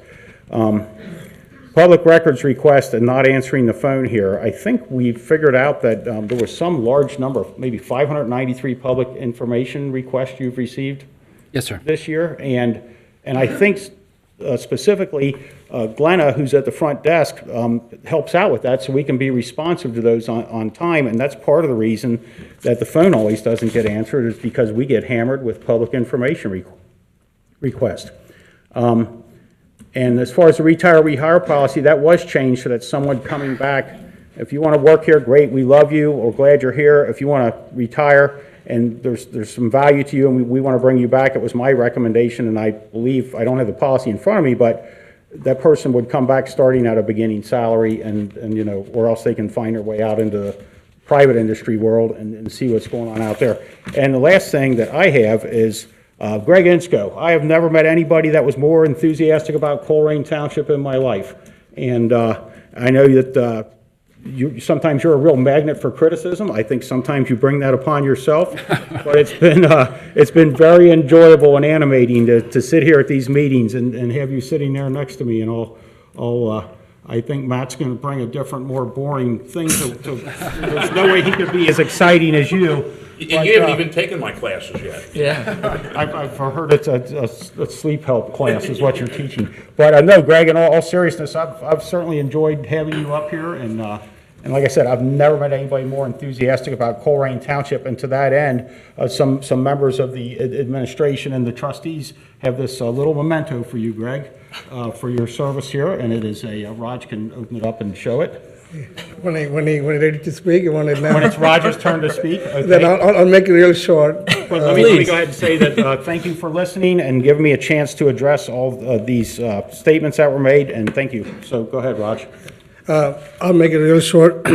I had this opportunity to serve second year in this board in the township. I'm very proud of doing my job in the township. Every day, every morning, I wake up, I sort of think, how can I do better things for the township? I think about it every day and go after it.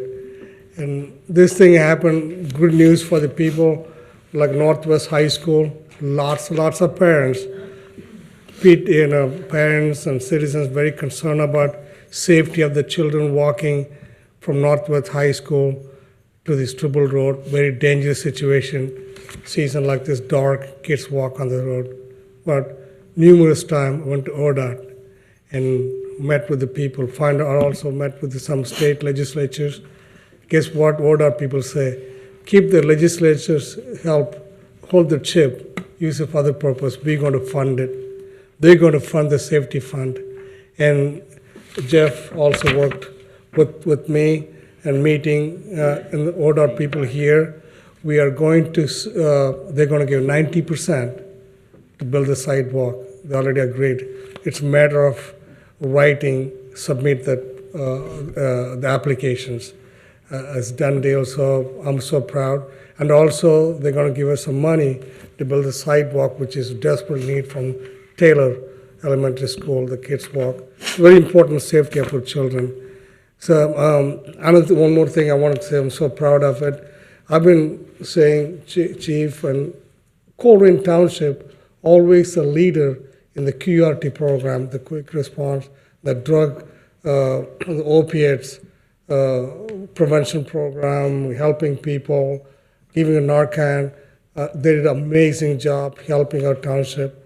I co-authored with the other universities or other agencies and have what do you call the Ohio is a study site that we get funding from the federal funding, which President signed a $7 million, and we got because of that we got about $12 million to distribute to Ohio State, to monitor Toledo, University of Cincinnati. We got $12 million opiate. I'm proud to say one of our captain. Chief, right? Section chief is in the committee to do the opiate program and how they're going to distribute, how they help the community. And he'll be in the committee. I met with the the chairman of the department, and also Dr. Lyon, I think he's from university people, and is going to help our township to fight that opiate things, not for now, for the future, for our children. Not, we really need, and already our department, fire and police are pioneering this. They're recognized by the whole country. So we're going to have a great program to fight that opiate addiction in our community. That's pretty main thing. And then again, I'm so excited to serve with last 2 years with Greg Insko. It's been fun. And it's a lot of fun. This man, he's got a heart to this community. He really, really got a heart. Whatever says, that's a different thing, but you really, really care about this community. That's what he knows, how to help our people. And the small token for this, for your service, Greg, and for behalf of the administration, on behalf of all the people, outside residents, on behalf of the trustees, we have a gift for you for your outstanding service for our Colerain Township. It's an engraved pocket watch. Okay, it's a beautiful pocket watch for you. So they were going to buy about 50 bow ties, but this is more thing. But I can use it, make sure it works. But thank you. I can't wait to go to the pawn shop. Thank you. Yeah. We sincerely thank you for outstanding service. It's not goodbye, it's just see you different. All right. You done? I told you not to make me cry. Good. All right. Did you have a trustee report you want to? You want to say something? You want to say this before? Hey, I just wanted to thank Greg as well.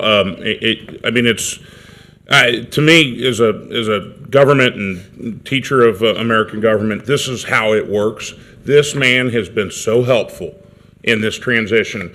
I've probably in my life communicated with Mr. Insko maybe 3 times in the past month. It's probably been 30.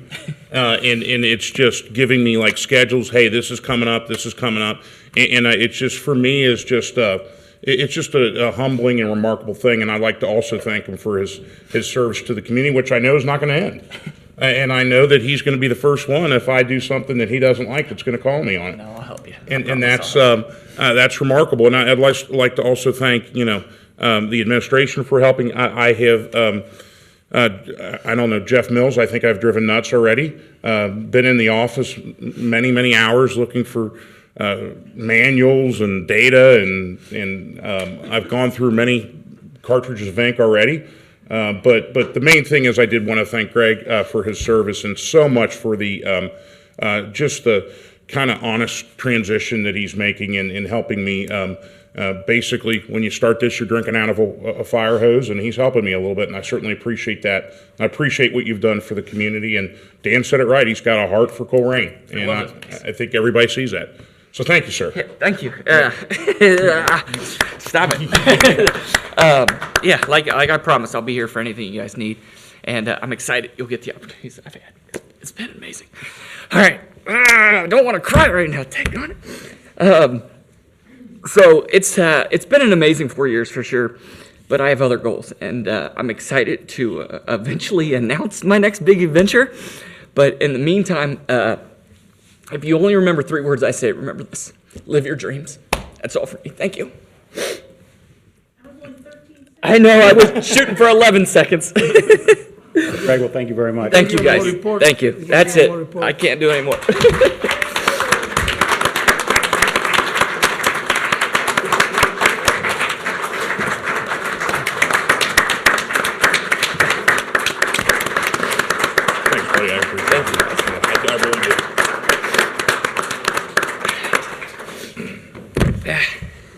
I hate you all equally right now.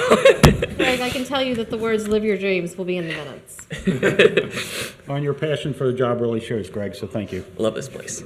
We've been sitting here pretty long time. I want you guys can get up and walk. We still got a lot of agenda there. we need Take a a break, motion to walk take a- around, come back in 5-6 minutes. You're gonna bring the motion to? I'll make the motion. To take a break? Okay. We need a motion for that, Scott. Greg motioned and I will second it and we'll come back at, Okay. You Mr. need a roll Insco? call? Aye. Mr. Rajagopal? Aye. Mr. Unger? aye. Please, everybody have a seat. Let's continue our meeting. That's enough, man. He did it. You gotta make a roll call again, huh? The trustees back on session. Heather, roll call, please. Mr. Insco? Aye, Mr. present. Rajagopal? Aye. And Mr. Unger? Here. Okay. All right, thank you guys for that. Let's move on with the agenda. The next is the new business, public safety. Yes, sir. Thank you, Mr. Rajagopal. First item of new business will be delivered by Chief Frank Cook in the Fire Department. Well, I've got one item for you to consider this evening, and that's a motion to approve the purchase of self-contained breathing apparatus for firefighters. I recommend and request approval of a sole source agreement with Vogel Pool Fire Equipment of Erlanger, Kentucky, in the amount not to exceed $418,992 for the purchase and replacement of 63 self-contained breathing apparatus and the required ancillary equipment and supplies. Replacement of our SCBA self-contained breathing apparatus is necessary based on service life, technology advancements, new industry standards, and safe operations. The department's complete inventory of SCBA was acquired in 2004. The primary components of the breathing system are currently 2 National Fire Protection Association standards out of compliance. While the compressed air cylinders have a service life of 15 years, they must be retired by the end of this year, December. And that's in accordance with the U.S. Department of Transportation and the Code of Federal Regulation requirements. So your consideration of this matter is greatly appreciated on behalf of the fire department. Chief, in other words, this, we do a motion. A motion that we approve the purchase of the firefighting self-contained breathing apparatus. I second it. Any discussions? This is in your, you've had this in your budget item. Yes, it has been budgeted for. Actually, we applied for a federal grant to assist us in this acquisition. We were denied the grant. We found that out, I guess, in November is when we were informed that we were denied the grant request. So, as a contingency, we did budget for it, but we did seek grant funding to assist us with about 90% of this cost. So is it something you can reapply for, or? Well, we've run out of time. Okay. Yeah, the time period for the grant, and by the time the next grant cycle comes up, the cylinders will be totally expired, and we just can't afford to wait at this point. Understood. So this money, like Dan said, is from the money already appropriated? Yes, it was. We have the money within the fire department's budget. And it was, yes, approved in the appropriations for 2019. Yeah, it was included in the capital budget for 19. Right. If the grants open up again, are you eligible to reapply, asking for the reimbursement? Not for this. Like I said, by the time the period opens up again, we will already have surpassed the expiration life for the compressed air cylinders.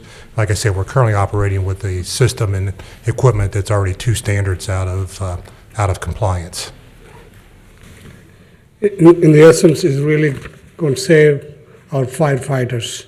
Well, this equipment is essential for us to do our job. Again, it provides us the breathing air for us to be able to go into hazardous environments. Without it, it's just like not having water to put on the fire.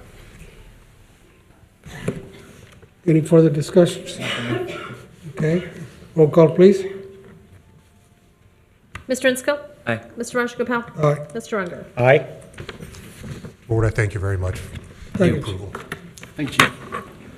Next item of new business is a public services item. I'm going to go ahead and take this one. This is a resolution adopting a $5 permissive license fee per ORC 4504.181. The recommendation is to approve this resolution to enact a township annual license tax for the operation of motor vehicles pursuant to Ohio Revised Code Section 4504.181. So, as I mentioned before, this past summer, the state of Ohio adopted House Bill 62, which permits townships to raise an additional $5 permissive auto license fee. This is paid by all township residents on an annual basis when they renew the tags for their vehicles. Analysis shows that the township should be spending close to $4 million a year to resurface all roads once every 30 years.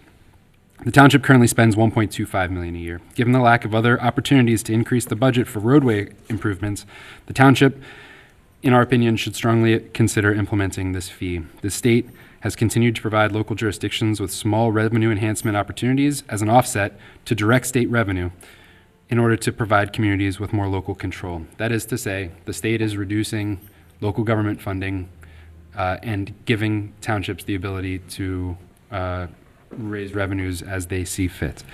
It is unlikely that the state or any other entity will be providing funding for our roadways. So, the township needs to consider all available options. Conversely, the funding source could be earmarked towards sidewalks or other connectivity improvements. The township could leverage these dollars via grants to complete existing sidewalk gaps in the sidewalk network and provide walkability to key assets such as schools, parks, and other amenities. We have conducted 2 public hearings on this topic per the ORC, and staff recommends approval of the resolution. Just to summarize, we believe that it's our obligation to identify issues with the operation. One issue that we've identified is road maintenance, and we believe that it is our obligation to provide you with solutions, and so we are bringing the solution forward for your consideration. The recommendation is to approve. I'll make the motion. Second. Any discussions? Want to go first? Sure. I have a question, Scott. Presumably, if we vote the tax in, it could be voted out if we, say, used it for what we needed it for? Is that? Well, I know it can be, in the statute, it says forth that it can be overturned by a referendum vote. I'm sorry, turn what? A referendum vote? Referendum. Where a percentage of the previous election has to, I'm sure Mr. Waller can go ahead and explain that better than I can. But they would have to go ahead and put it on, do a referendum and get it on the ballot, and then there'd be a vote. Okay. It's a pretty arduous task to do at times. Okay. The reason I ask is, in theory, knock out a couple of these projects that we've been talking about for the longest of time, so it's not potentially forever. The harsh reality is the money has to come from somewhere, and from what we've been hearing for years, the vast majority of our residents do want these things fixed. So it's just a matter of figuring out how to do it, and this is one of the ways to do it. So that's all from me. Dan, you want to go ahead? Sure. The public has been getting hammered with new taxes lately. The gas tax went up in Ohio. I believe that was on July 1st. Hamilton County added $5 to the license plate fee, and that portion of the fee is $25 now. And Queen City Metro is going to have an issue on the March, I believe it's on the Ohio primary on March 17th, 2020, to raise the sales tax by 0.8%, which will make Hamilton County one of the highest sales taxed areas around it. I do not know of an urban township, which is kind of what Hamilton County is, that has a sales tax that high that is not swimming in spending in debt, and I just don't think that's a good idea come March. So with those 3 tax increases in the last year, and I'm looking forward to our new Public Works Director and Jeff Mills and others having this success going out and finding, we had 2 pretty good grants to redo Burnside subdivision and Royal Heights, and was that $5 or $6 million that we found? Granted, it's all taxpayer dollars, but it's not sticking us locally with it. So those are my comments. Trustee Insko, I just wanted to point out that in the actual statute, it does say that a township license levied under this section shall continue in effect until repealed. So yes. Okay, so we could potentially use it for what we need it for, and then. That's correct. Okay, I think that's all I needed. It has been very hard for me. I've been to to make a decision on this resolution. A lot of people, my supporters also even send me the copy of my campaign brochure. So what my pledge was, not increasing the fees. I really appreciate the concerns. It is very hard. I've been doing a lot of research on this, thinking about it, talking to a lot of townships outside where people have this kind of fees assessed and benefited. And also talked to the large township, the Green Township. They were thinking about it. What it made me move, but you all know, Chris also mentioned, I'm big on roads. Colerain Township needs roads. We got what, 160 miles of roadway in Colerain Township. I know we are getting $25 with the county. That money, we get only 32% out of that. Only 32%. When I drive around, that's my priority to build the roads in Colerain Township. It shows. I'm working with the ODOT, working with the county engineer, and spoke to county engineer about this, spoke to ODOT about this, because we need roads. Only thing, the Colerain will look great, we had a good roads. And we also talked about sidewalks, but the law says we cannot use this money for the sidewalk. But we need to have money. Let me give you an example. Last Monday, I met with ODOT about that Northwest School High School. That incident kind of made me change my mind. So we have a safety fund. We give it to you. 90% we give it to you. But you come up with the 10%. I told Jeff Mills, go and write a grant, grab the money. We got lots of money. Safety fund, ODOT sitting there. The next project is my things, I will have to make it happen. The Springdale Road. You saw that Civic Center driveway. It's beautiful. Springdale Road, Pippin Road, and then East Miami Road. We need road. I know this $5 is pretty hard. So, I have 6 cars. He's going to hurt me too. But like I said earlier in the trustee report, I care how we're going to build this township. That's very important. This $5 fee is really going to tremendously help. It's going to create about $325,000. Okay?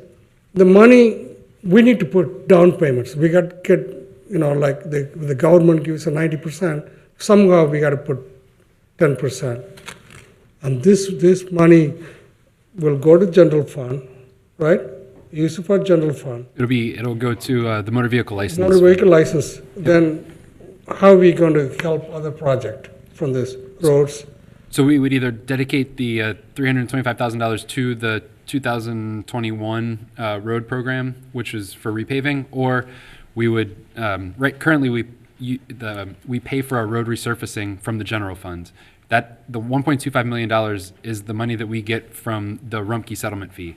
All of that money goes to public services. And so what we could do is offset the general fund money. So instead of, paying 1.25 out of general fund, we pay 1.1 out of general fund and 0.15 out of motor vehicle license fee. And then we would free up $150,000 to do sidewalk. That is one scenario that if that's what you guys wanted to do.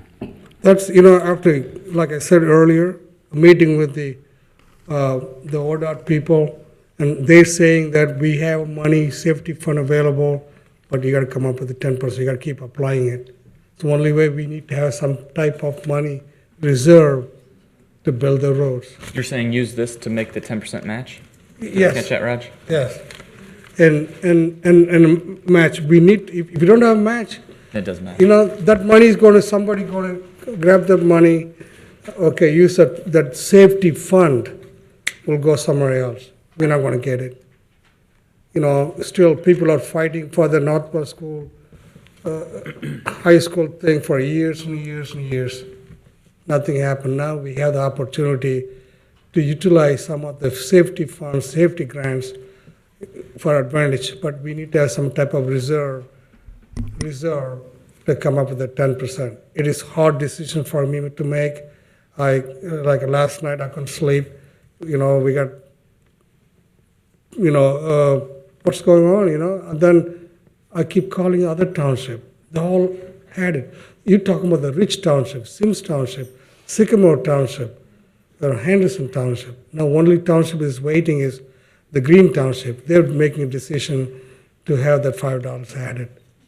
So let's take this opportunity to use it for our township, make a better roads, better place to live. So it is hard, but this decision I'm going to make tonight. So essentially, the $5 investment, you're saying we're turning into a $50 investment per person because of the match. That was your... Yes, the match is there. There are lots of safety fund there. We have to approach ODOT, get that money. But we got to come up with that. Got to come with a match. Gotcha. Some money. So... Okay, I'll finish my decision. Any more? Yeah, the constant increases, when you look every 10 years at the census and you see that, Hamilton County in general has people leaving, it's because of the high taxes here.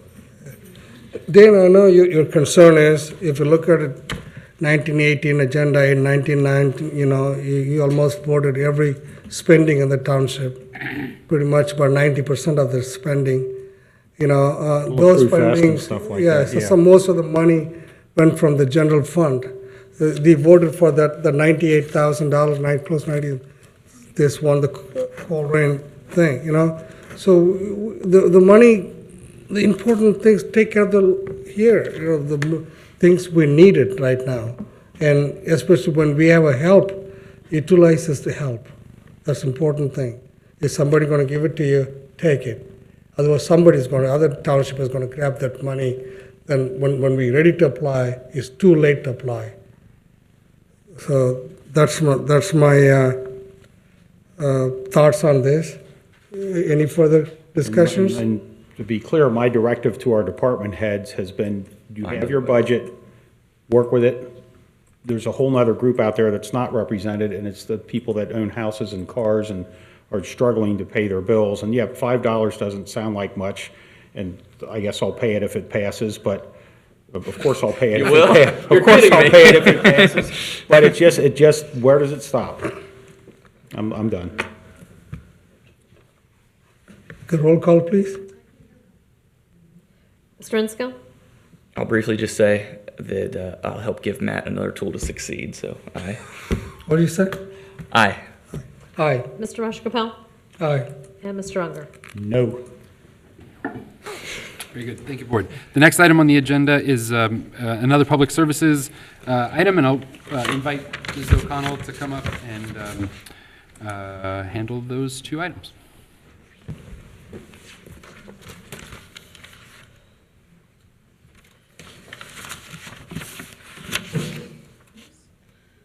I'll take my glasses on so I can read. Good evening again. I have the honor tonight to present to you a resolution accepting the change of Township Street to Dale Woods Way. As you know, in May of 2019, you asked the county commissioners to consider changing Heritage Way to Dale Woods Way. And in November, they had a public meeting, and they subsequently voted to approve the name of Heritage Way changed to Dale Woods Way. The loss of Officer Woods was a significant tragedy for this community. Dale paid the ultimate sacrifice in order to protect all of us, and by changing this street to Dale Woods Way, we ensure that his memory and sacrifice will not be forgotten. So I recommend to you tonight to approve the resolution accepting the commissioner action to change the name of Heritage Way to Dale Woods Way. I'll proudly make the motion. I'll second it. Second it. Discussions? Yeah, I'd be remiss if I didn't mention his mom and sister Dory are here tonight. So thank you all for being here.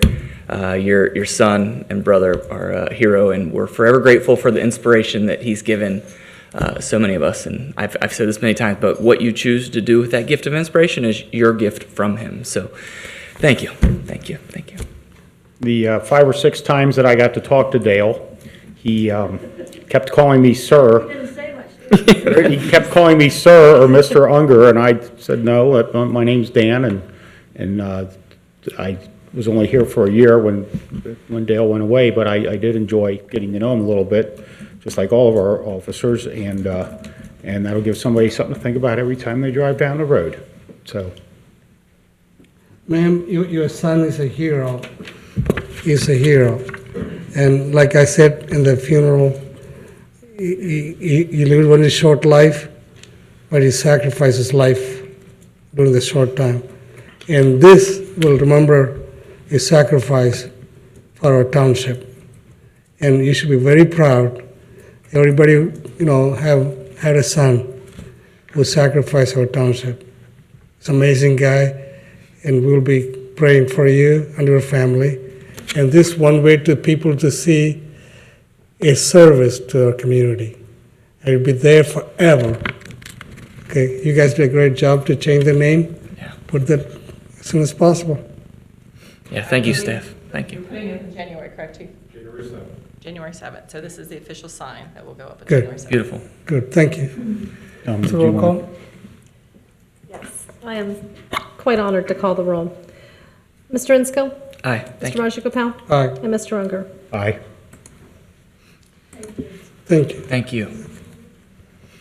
The second item I have to you tonight is to present a motion to set fees for shelter reservations and community center rentals. As you know, each year we review our fees to determine if they're appropriate in line. This year we have recommended an increase of fees for shelter rentals by $5. Most of that is actually, all of that is entirely due to those people who walk in and want to pay with cash. We don't provide change, so it's easier to pay with 20. So an increase of $5 helps on the change end, helps on the revenue end. Secondly, an increase of $50 for residents and an increase of $100 for residents for Community Center Hall B, and an increase in the fees for Community Center Hall A as well. It helps two reasons. It helps to offset the subsidy of the community center from the general fund, and then we also have demand for the space. So that will also help with that. So it's another way for us to create revenue. As part of the 2020 strategic plan, we will study the comps in our market and determine where we lie and how we can better position ourselves with our fees and with our services that we provide. So I ask that you recommend adopting a motion to modify the fee schedule for shelter reservations and community center rentals. I'll make the motion. I second it. Any discussions? Could you go over again what the changes are? Yeah, for everything? Yeah, just, Okay, shelter rentals, an increase of fees in $5 from $135 to $140. okay. Community Center Hall B, an increase of $50 for residents and an increase of $100 for non-residents. And what does that make the total rental fee then? If you don't have it in front of you? Hall B, it would be $600 for residents and $700 for non-residents.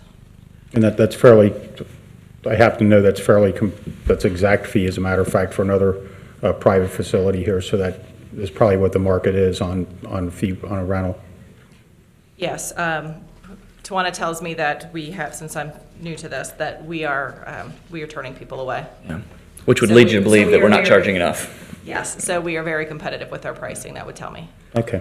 And secondly, Community Center Hall A is an increase of $100 for residents and an increase of $150 for non-residents, which makes that hall rental $1,500 and $1,800 respectively. That was going to be my next question.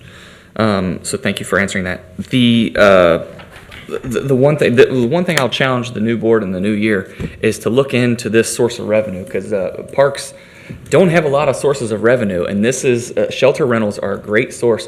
The reality is, it takes money to make money. I get it. You got to build the shelters, but we have a few parks that are underutilized that could use more shelters, and I would strongly advise you guys to look into it. Perhaps go out for bids to see what it would cost to erect shelters on, say, maybe Work Park. There's strategically some other locations and other parks. you get into some issues with not having proper toiletries and stuff like that. I mean, we keep Rumpke has a forgive me, Porta potty. Thank you, porta potty, portalet, whatever, and we keep those down at Heritage as well. But I would strongly encourage the board to look into this this potential source of income because it's there. So that's my challenge to the board in the new year. That's an easy one. Was it rational because the increase in the fees because they cannot able to give the correct change? That would help make it easier for the shelter rentals, yes. Why don't they use like correct, like a credit machine? We use credit card machines, debit card machines. We have a surprising amount of walk-ins though, even Yeah, for community center rentals, and they pay in cash. On credit card machines, there's a 3% You know, fee, yeah. but I don't like the rationale saying because we don't have change, we're gonna give $5 more, evened out, even money. If you put a sign there, okay, we use only correct change, they can go to the bank and come back and bring the correct change. I think we talked about that, You had mentioned that about the planning department fees. but not the shelters. I did, yeah. Okay. Oh, I was thinking about the Both the of whole them. thing, yeah. Well, if you'd like, I mean, if you'd like to, table this. Table this, I'd like to table this. No, How we'll will that affect getting it done on time? No, so if you guys tabled it to your organizational meeting, we can bring it back and identify the fee structure that you guys Right. want. Could you give me some feedback on what the fee structure you would like? All right, right now, Are we in the middle of what it? the exist, well, it's still in discussions. Okay. Discussion. Let's think about it and study again,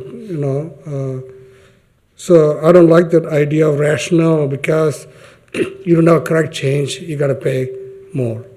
We're gonna round it up.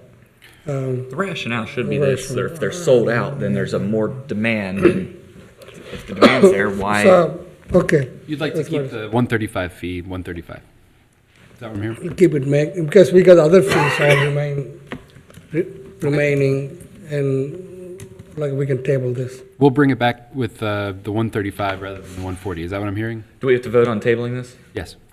Matt, would you like me to What table do it so we you do can vote on about it? The fact that we're in the middle of a discussion, Scott. You can go ahead and amend a motion to go ahead. And Table. If you want to table it, you can go ahead and make a motion. Okay, I'll make a motion to table this item. And I'll second Roger's motion to table. Any discussions? Fair enough. All right, so we are voting on the motion to table. All right, Ms. Trinsko? Aye. Mr. Rashagopal? Aye. And Ms. Strunger? Aye. thank you. Thank you, board. The next item of new business comes from the planning department. Actually, the next several. Mike Iona will be presenting those. Good evening, board. I do have a few items for you this evening for housekeeping end of year stuff. But first, I have a resolution declaring nuisance and ordering abatement for 3 properties. The first is at 7519 East Miami River. The second is at 9818 Lower Linda. And the third is at 6691 Memory. And staff is recommending that you approve a resolution declaring nuisance and ordering abatement on these properties. I would motion that we declare those properties a nuisance that you've described. I'll offer a second. Any discussion? Hey, it's the last show. Give me your gavel. Yeah, any discussions? Not from me. Roll All call, right. please. Ms. Trinsko? Aye. Mr. Rashagopal? Aye. Mr. Unger? Aye. So the second item I have is a motion to appoint members to the Zoning Commission and the Board of Zoning Appeals. This is one of those housekeeping items we do at the end of the year. So every time there's a vacancy on any of our boards, typically they occur at the end of the year. So we have staggering terms, much like any board, where we have somebody whose term expires, or that's typically the time where a board member might decide that, okay, I've had enough, I'm going to I'd like to excuse myself from the board, or that happens with some of the alternates we have. So we have 2 alternate positions for each of the zoning commission as well as the Board of Zoning Appeals. So the process we have is we do a general application for all appointments to the board, and we've done that. We called back everybody we got, and we interviewed everybody we got. So what I'm bringing to you are the people that I feel, as well as staff feels. I included my staff in on some of the interviews. And I'm bringing to you the appointments that I feel are that should be made for those boards, for the open seats. And they're as follows. For the Zoning Commission, Bruce Gearing would be appointed to a 5-year term. Tom Westfall will be appointed to a 1-year alternate term. Kevin Wilson will be appointed to a 2-year alternate term. And then for the Board of Zoning Appeals, Mark Shupp will be appointed to a 1-year term. This was a position where somebody stepped down, so he will fulfill their position. And then Tom Reiniger will be reappointed to a 5-year term. And then as alternates, we will appoint Ryan Westkoff and Joe Kramer as alternates. And for the record, I have to excuse me, I'm getting familiar with some of the civic clerk. That's not in the motion, so if I could amend whatever I sent to you all to add Joe Kramer and Ryan Westkoff. Any issues there, Scott? No? Okay. So do we need the motion to amend the motion? I think you can go ahead and read the motion. I mean, just the caption, whatever the caption says, you can go ahead. If it includes the resolution, I don't have it in front of me right now. The resolution is just to appoint the board members. Yeah, I think if you can do it wholesale. What is Ryan's last name? It's Weiskopf, Weiskopf. Okay, so recommend a motion to appoint the following members to the Zoning Commission and Board of Appeals. Bruce Gearing to a 5-year term. She said Mike. To a 1-year alternate term. Kevin Wilson to a 2-year alternate term. Is your mic Mic okay? on? Is your microphone? Mine? She's not picking you up. Read it again, please. Recommend a motion to appoint the following members to the Zoning Commission.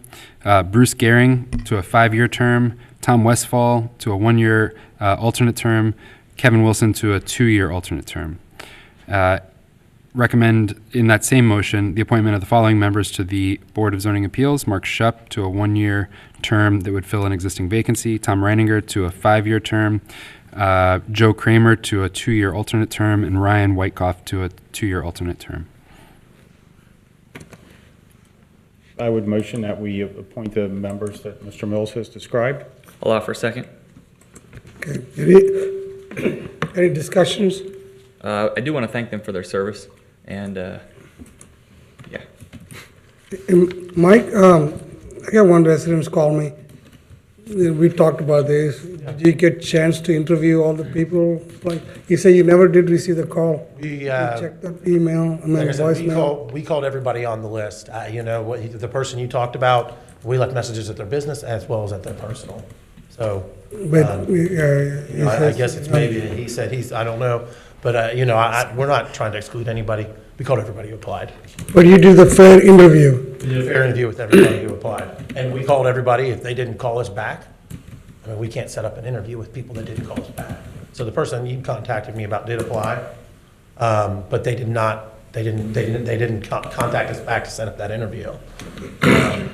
So this vacancy is arising on the every year basis. It's an The annual term thing we expires. do every year, yes. So typically, one of the 5-year terms for both boards will fall off. Somebody will fall off of every board. They stagger the terms to do that. So every year we have an annual reapplication. So we may, next year, we may send them a letter, something like that, more. We post it on our website. You know, I'm talking about if they choose them for the interview, you know. Send them a For letter. phone calls Okay. and. Yeah, we do a phone call. You know, we reach out to them on all the contacts that are on the application form. So, you know, I mean, it's. Thanks. We go to every extent. I mean, we're not trying to Reach screw out. anybody, yeah. I mean, it's a very time-consuming process too. So, but yeah, I mean, we reach out to everybody on there. We look at the merits of the application and see what people bring to the table.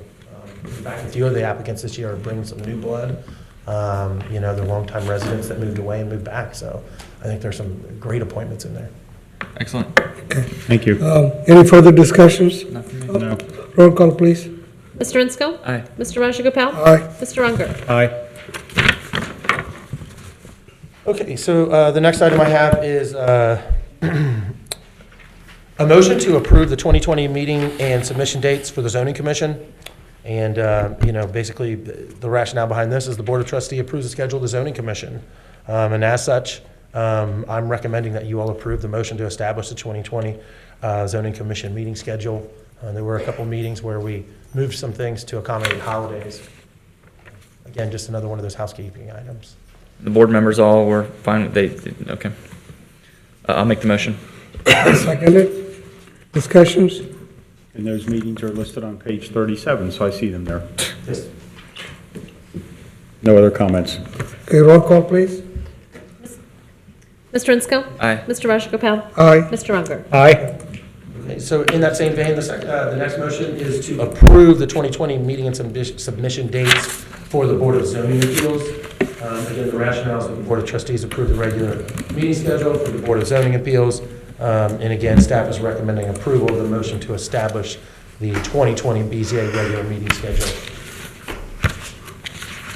A motion that we approve as found on page 39, those meetings for the Board of Zoning Appeals. Okay, we got such a motion on the floor. I motion. Oh, your motion, seconded. Any discussions? Not from me. Okay. Any? Greg? Roll call, please. Mr. Insco? Aye. Mr. Rajagopal? Aye. Mr. Unger? Aye. Okay, so the next item is a motion to approve the zoning department 2020 fee schedule. The staff is recommending adoption of the motion to set this schedule. We didn't make any changes this year, with the exception of one new item that we added, and that was for small cell towers. So over the course of the year, we did new regulations for those small cellular towers, and we're adding a fee here on this schedule to actually get money for those applications. So, All right, we got such a motion on the floor. I will motion to approve that. I second it. Any discussions? Yes, on page 42, there is a typo. I pointed that out to you, Mr. Mills, and I see that it is not corrected. There's a letter missing out of the word conditional. It is truly a typo. I apologize, we'll get that addressed. Want to do a Because it was performance review right now 500, while we're at no, it? because it was 511 pages, and I did read. Well, he ain't I did lying. read it. 500, yeah. I spent a couple hours the other night just going through it, so you think I don't read this stuff, I do. I'm a reader. Living proof. I do appreciate that. We believe you now, Dan. Other than that, I'm fine with it. Is there any other discussion? No, Okay, no Raj, discussion. run the meeting. All right. All right. Roll call, please. Mr. Insco? Aye. Mr. Rajagopal? Aye. Mr. Unger? Aye. You tired, right? Okay, so the next item is to set a public hearing. To set a public hearing on January 14th for a zoning map amendment. This is case number ZA 2019-08. It's on Springdale Road. It's a senior housing development. It's a zone change to a residential PD. The Colerain Township Zoning Commission is expected to make a recommendation on this map amendment for the rezoning at this site in question on December 17, 2019. After this zoning map amendment, it has been made a recommendation. The Board of Trustees has 30 days to hold a public hearing. Holding the public hearing on January 14th will comply with the statutory requirement. As such, staff is recommending that you all adopt this motion to set a public hearing for the zone map amendment for zoning case ZA 2019-08 on January 14th, 2020 at 7 p.m. in the Colerain Township Trustee Chambers. I would motion that we set the public hearing on January 14th, 2020 for zone map amendment ZA 2019-08 Springdale Road Senior Housing. I'll ask for a second. Okay. Any discussions? No. Okay, roll call, please. Mr. Insco? Aye. Mr. Rajagopal? Aye. Mr. Unger? Aye. So the last item I have is a motion to set a public hearing on January 2nd, 2020 For a zoning map amendment on case number ZA 2019-08, this is the Abbey Town subdivision. It's rescheduled. The public hearing was scheduled for tonight. The Colerain Township Zoning Commission made a formal recommendation of denial on this amendment on December 3rd, 2019. The reason that we rescheduled it from tonight was that we were made aware that there was a clerical issue associated with our legal notification requirements. It's just one of those things that fell through the cracks. Staff's aware of it, and we're going to make changes to make sure that none of these things happen in the new year. It's something that I'm on top of. If you read the initiatives for the 2020 strategy, you'll see a lot of them are in the operations department. So kind of getting these procedures formalized, getting them set, hitting critical dates, moving forward is something that I'm big on. And this corrects that?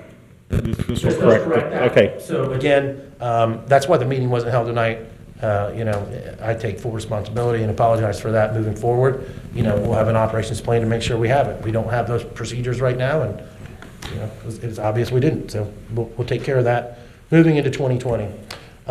So again, the recommendation is to move that public hearing, and I recommend that you all adopt a motion to set this public hearing for zoning map amendment for zoning case ZA 2019-06 on January the 2nd, 2020 at 7 p.m. in the Colerain Township Trustee Chambers. I motion that we set the public hearing on January 2nd, 2020 for ZA 2019-06 Abbey Town. I second it. Any discussions? No. Not for me. Roll call, please. Mr. Insco? Aye. Mr. Rajagopal? Aye. Mr. Unger? Aye. Thank you, Mr. Iona. Okay, gentlemen, the next items are from the administration, and I'll be handling those. Next item is resolution adopting temporary appropriations for 2020. As you're aware, there are three major milestones in the setting of a budget for Colerain Township. There's the tax budget, which is set in July, preceding the tax year. Then in December, the Board of Trustees establishes the temporary appropriations for the next year.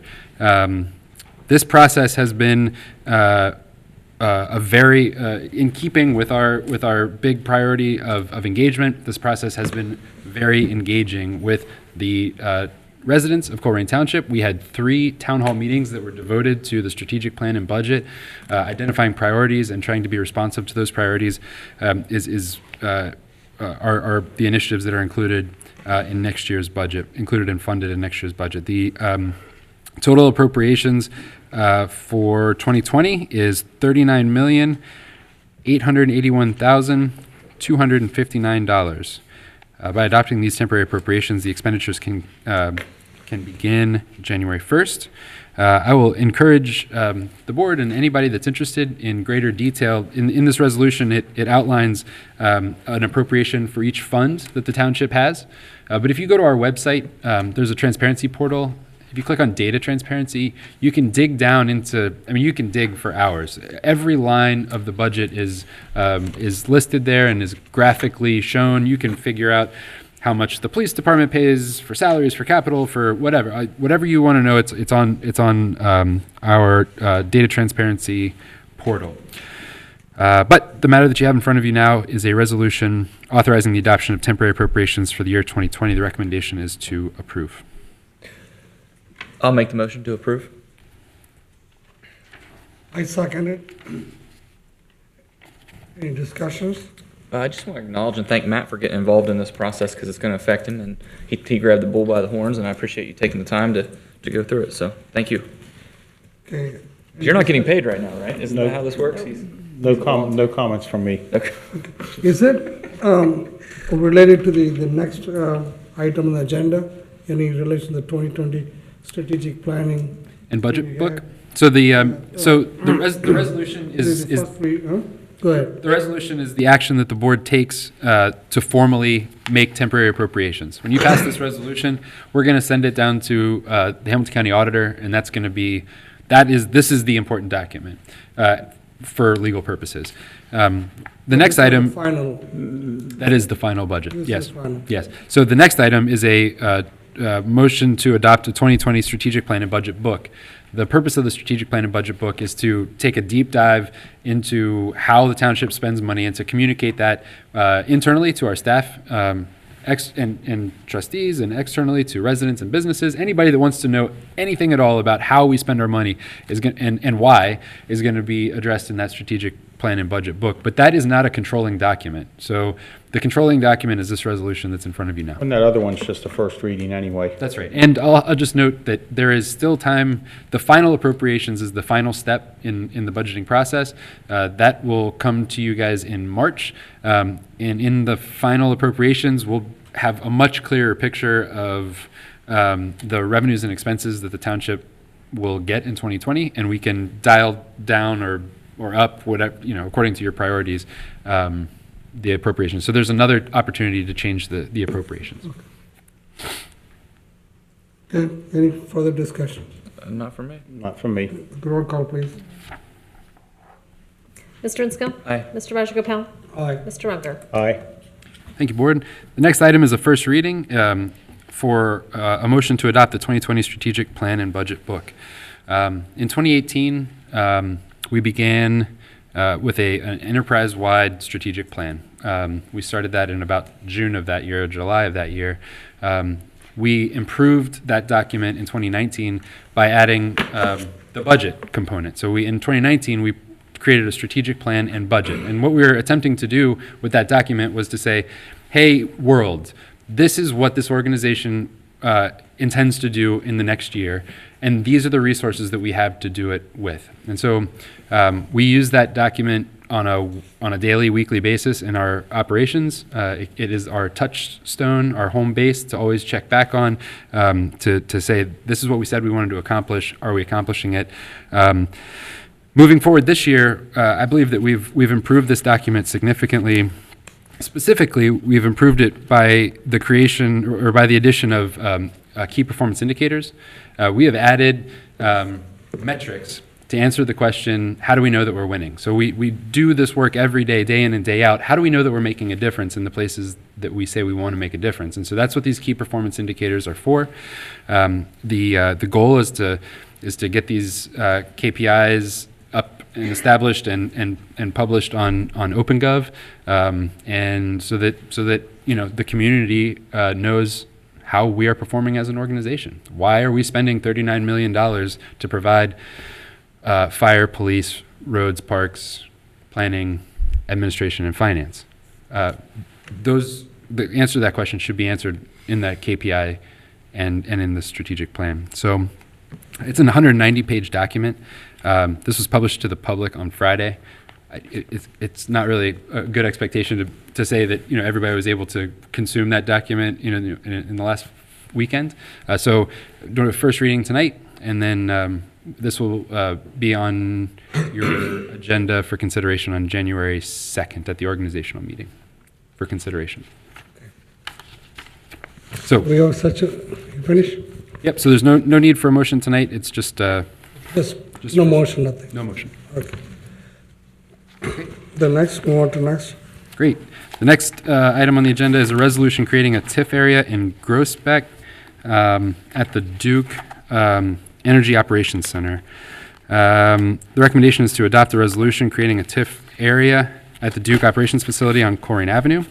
The establishment of this TIF area will provide the resources necessary to match the $750,000 grant that the township received from OKI to complete approximately $1.3 million streetscape and sidewalk improvement program on Colerain between John Rose and Shady Crest and Groesbeck.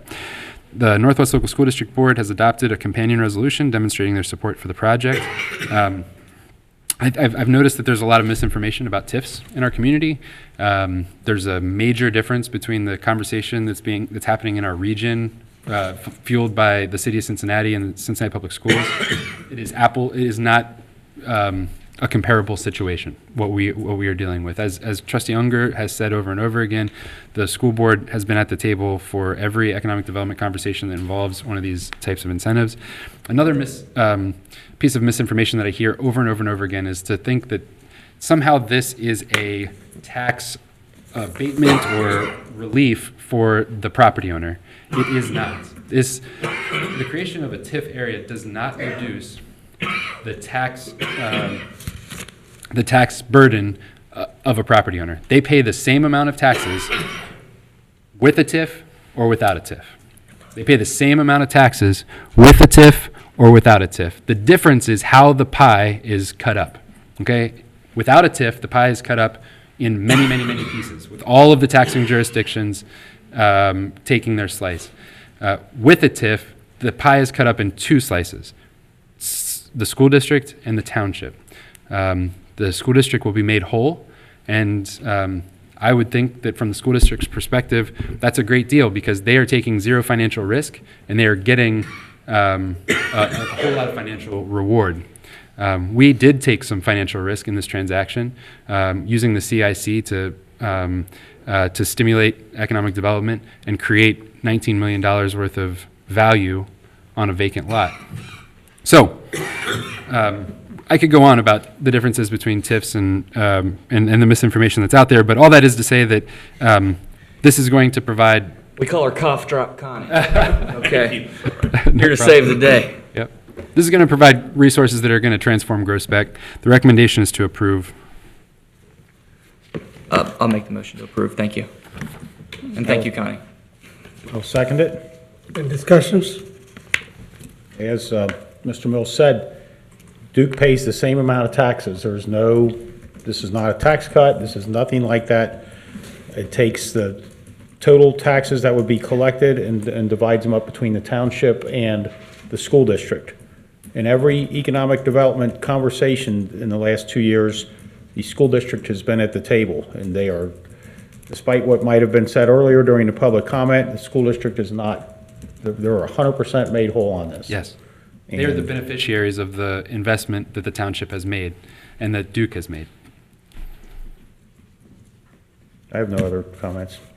I think it's a great economic development in the southern part of Colerain Avenue, the Groesbeck area.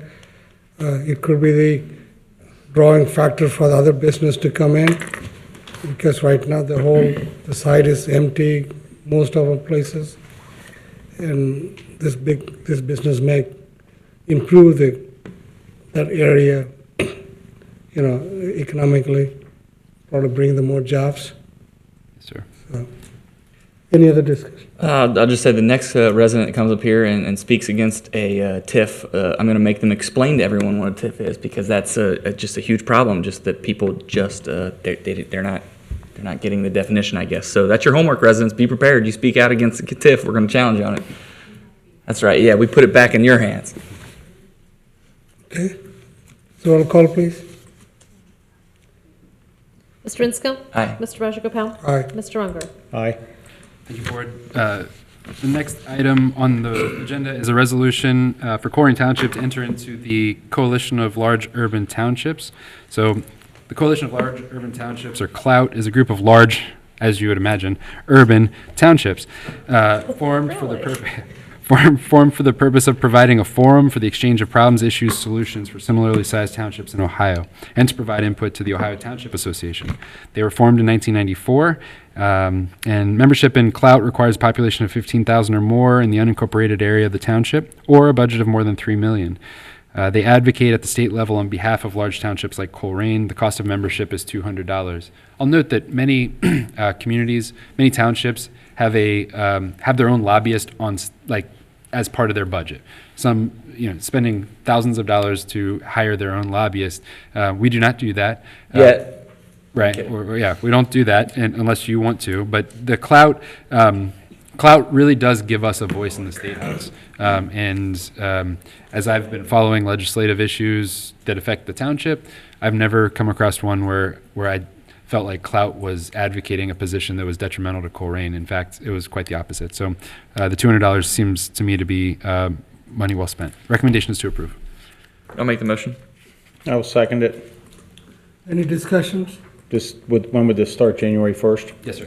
Through the end of, and we can talk about it next year at this time and tell me if you felt like it was worth it, a good thing or not. Yeah. Okay. Any further discussions? Not for me. Roll call, please. Mr. Insco? Aye. Mr. Rajagopal? Aye. Mr. Unger? Aye. Thank you, Board. The next item is a consideration of a motion to establish a merit pool for non-union raises. Recommend the Board of Trustees approve a merit pool of $82,250 for the non-union township employees. So in Colerain Township, we have employees that are represented through a collective bargaining agreement or a union for their salary and benefits, and we have a group of people who do not. Those employees that do not have union representation and do not collectively bargain, their compensation or any increase in their, or decrease, frankly, in their compensation is based on two factors. The first is their performance compared to others in the organization, and the second is their salary compared with the salary of others with the same job in the region. I believe that if we're at about 50%, if we're at about the median for a job, we're not going to lose people because of pay. Right? There could be other factors, and obviously there have been. Our residents have reported accurately that many of our employees are leaving because of the negative attitudes of some township residents. But it hasn't been compensation. And our goal is to keep people at or about the 50th percentile. This year, as was brought up in Citizens Address, the amount is indeed higher. $82,250 is more than last year, but there's a reason for that. And the reason is? And the reason is because Trustee Unger made it very clear last year that in 2019, he expects to see not just the salary line, which had been past practice, not just the salary line, but the salary line plus all of the fringe benefits. So the total budget impact is what. Right. Thank you for doing that, sure, Jeff. And so what this actually is a 3% merit pool, and that is consistent with the union raises, and frankly, I feel like it's fair. So. That's our recommendation. Recommend approval of a motion. I'd motion that we approve the merit pool. I'll offer a second. Any discussions? Not for me. And to be clear, what I said to you last year was, Jeff, this amount you've presented, it does not include the retirement contributions and everything else. So this year, you have come to us with the total cost of this, which is probably very similar to last year's cost. Right. But this actually reflects the whole amount. So thank you for taking the time to put that together. I spent quite a bit of time last year arguing with you about it, and which just goes to show that the Dan won, Jeff 0. Okay. But no, thank you for reflecting the total amount of what the budget impact is. Yes, sir. So it's really not changed. It's just the total cost. Yes, sir. In this, you also add the performance evaluations? So the performance evaluation process is beginning now. So self-evaluations are due on Friday, and then annual evaluations are due next week, and then we begin the art and science of dividing the merit pool based on those two factors. Okay. Any further discussions? None from me. Okay, roll call, please. Mr. Insco? Aye. Mr. Rajagopal? Aye. Mr. Unger? Aye. Board. The next item on the agenda is a motion to authorize the Township Administrator to execute an electrical aggregation contract. I feel like Rich Surace, who spoke at Citizen Address, summed this up. So I don't want to reiterate. He's working hard to reduce our electric aggregation prices from the current rate of 5.39 to something not to exceed 5.1. I, like him, believe that it's going to be less than 5.1. It's my hope and intention. So once he's able to get through the bids and procure the lowest price for us, we'll sign that contract. But the authorization that I'm seeking from you is to grant me the authorization to sign a contract at a rate not to exceed 5.1 cents per kilowatt hour for 36 months. So we got such a I'll motion? get it on the table. Yeah. I'll motion that we approve such a thing. Okay. Second? So, discussions? So it can be a lot lower than that, yes. And if you put this man to the test and beat on him, you'll get it down a little bit more. Yep. So, like the mafia now? What just happened here? Go ahead. I'm sorry, Greg interrupted me rudely. I'm sorry, Bruce looked at me like he needed to grab his pistol or something. Sorry, Bruce. How many years this will be locked? West up here. 36 months, 3 years. 3 years? Yes, sir. Mr. Raj Capel, I had a quick question. Could I ask? Please do. Mr. Unger, I'm sorry. Go ahead, Mr. Waller. Is it 3 years? So we have in this country a presidential election coming up. We do. That could have a significant impact on the price of electric, depending upon who wins. So is this, regardless of who comes out victorious in the national election? Yes, sir. It's based on the futures market. We can't make for that electric. a contingency depending on who wins the election? Well, I mean, there's some who believe if one candidate wins, that the price will go up.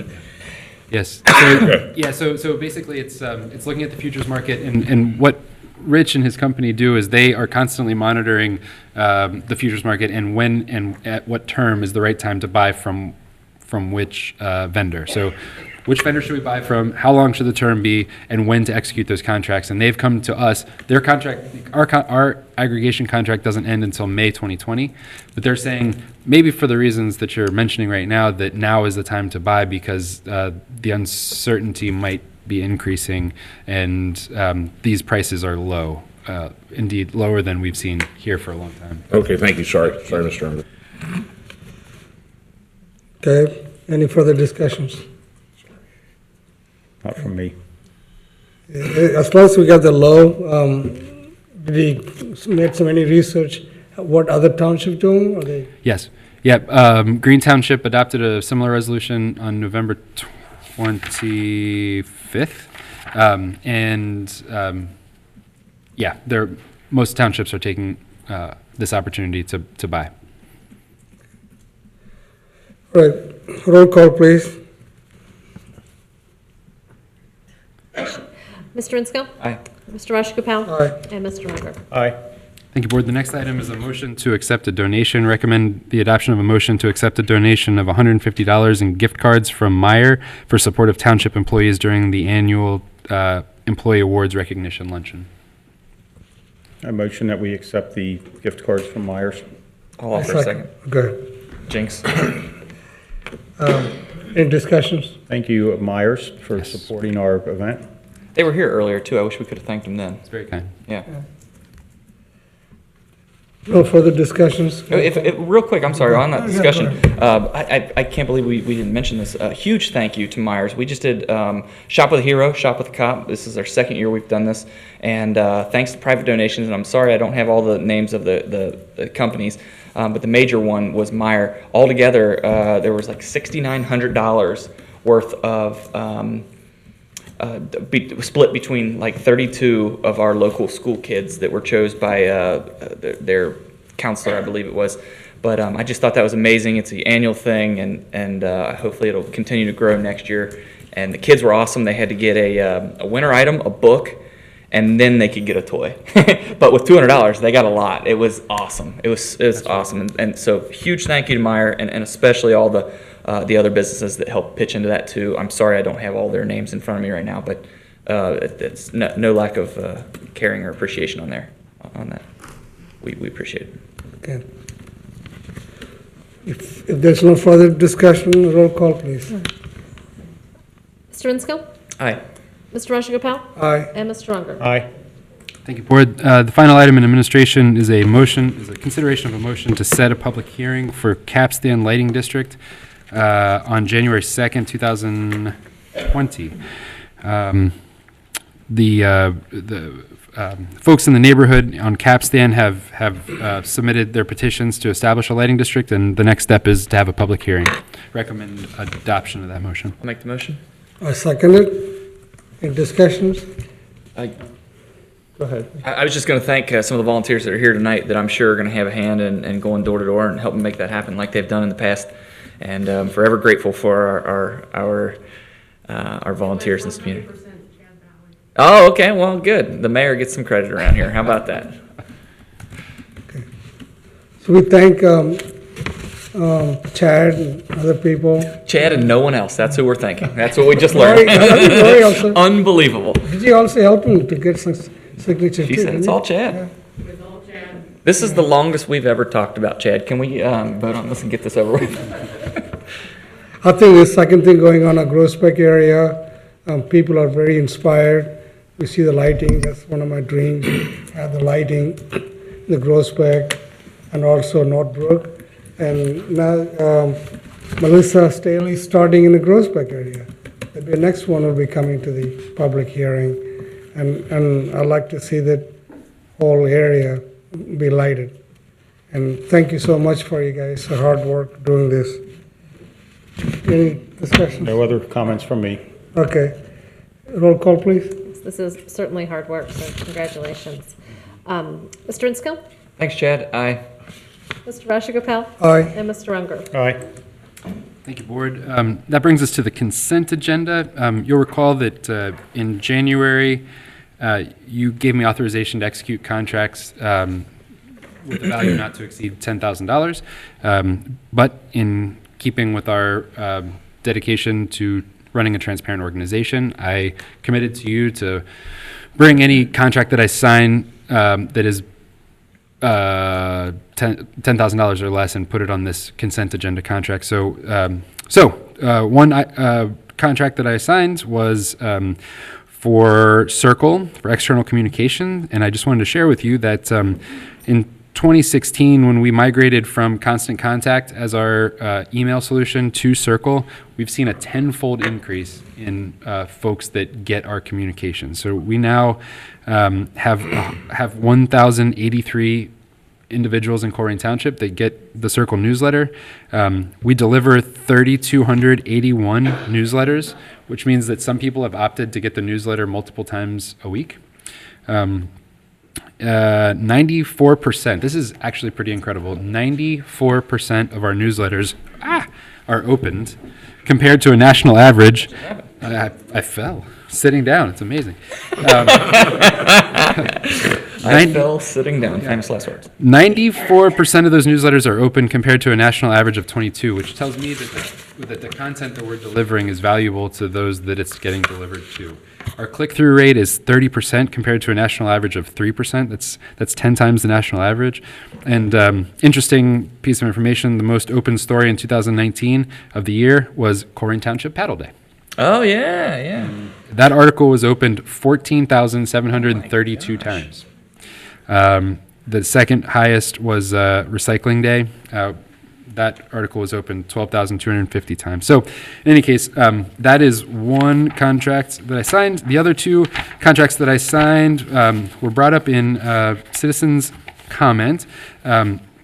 Just to be clear, the Colerain Township Community Improvement Corporation passed a resolution authorizing the executive director of the CIC, that's me, to execute all necessary agreements to get the deal done. And so these two items were signed by the CIC under authorization from that resolution.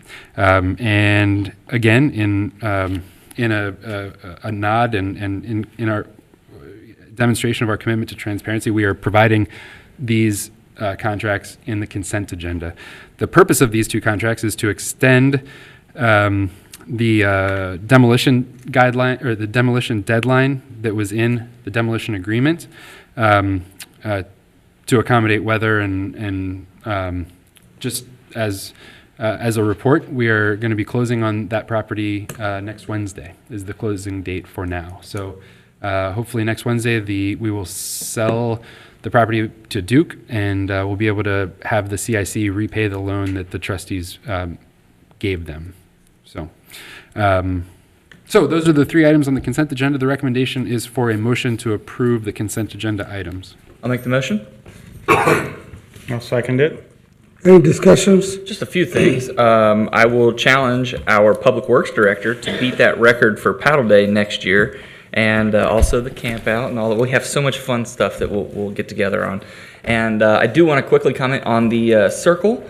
It's definitely grown on me. You said we have 1,000 users versus over, and I heard a gasp in the audience. So let me just say this: even though it's only 1,000 users per email, with the shares are really what matters. And I want to actually take a second to thank the newly elected school board member, Matt Tietzort, for running a very well-run Facebook group. And I know we share the Circle emails onto his group all the time, so we reach people that don't necessarily sign up. So 1,000 might not sound like much, but when you hear the shares and just the other influences that help spread the word, it's really impressive. And again, Matt, congrats on being elected to school board. Thanks for being here. And There was a comment that came up during the public input portion of the meeting about forgiving a $130,000 loan. Would you like to explain that? Yeah, it's just completely inaccurate. And what that was? So the way that the Duke transaction happened or occurred, the mechanics of it were, we purchased the Fireside Hotel for $430,000. We consolidated the Fireside Motel and CRC, I believe, those parcels were consolidated together. We paid for the demolition of both of those structures, the Fireside Motel and the Community Resource Center, and we are selling back the Fireside Motel to Duke for $430,000.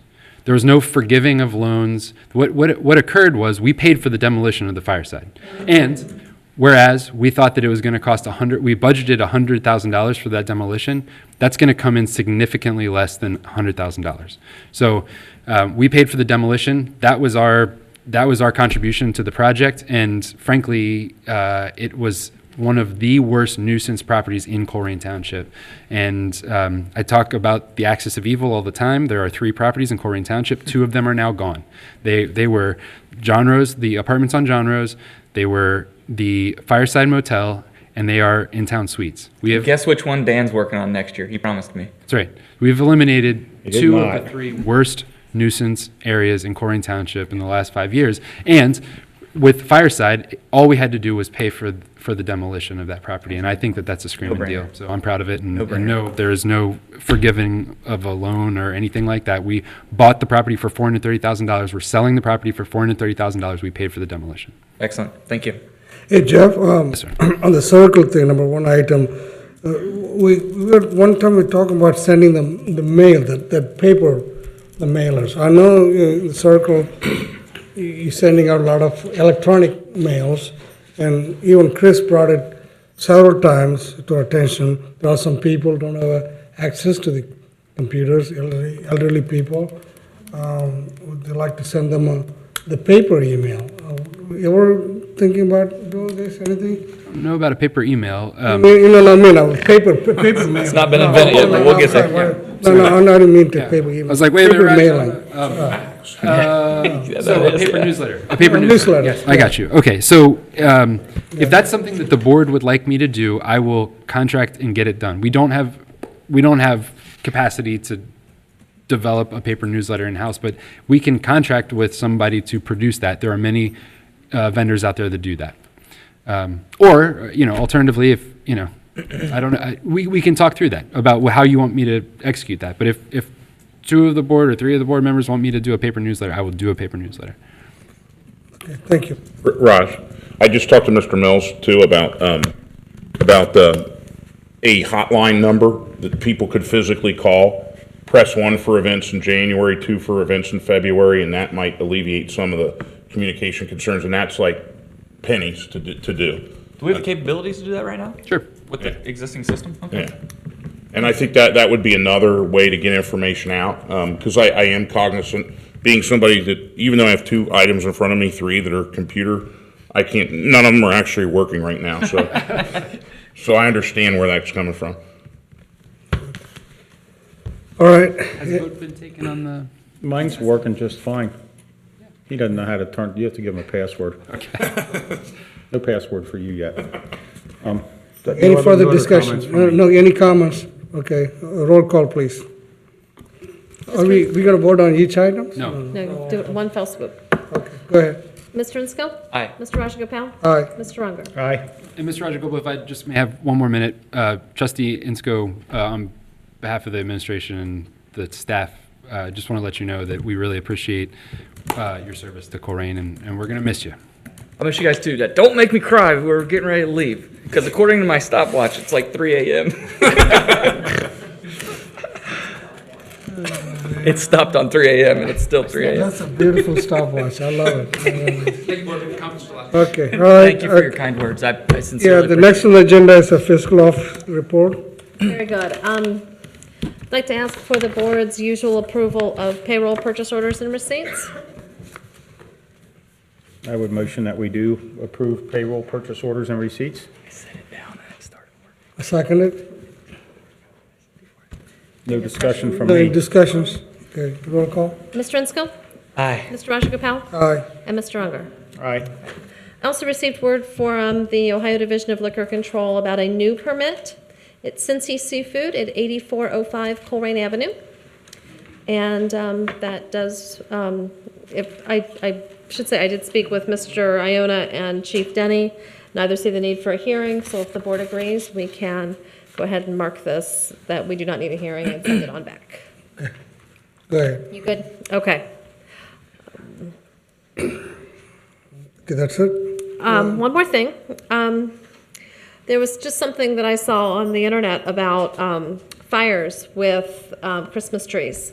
So if you do have a cut tree or even a live tree, even a tree with a ball, make sure you keep those watered, and make sure you also check your electrical your electrical lines and all of that stuff with those. So we want to keep that wreath red. We don't want any of the white lights on that wreath. So, and also I wanted to mention that we are 10 days into this month, and I have answered 11 public records requests for one individual so far this month. And yes, some of them have been on the weekend. So we are certainly doing our best to get them done as quickly as we can, but we have a volume and that we are handling as well as we can. So that's all I have. Actually, it is. Okay.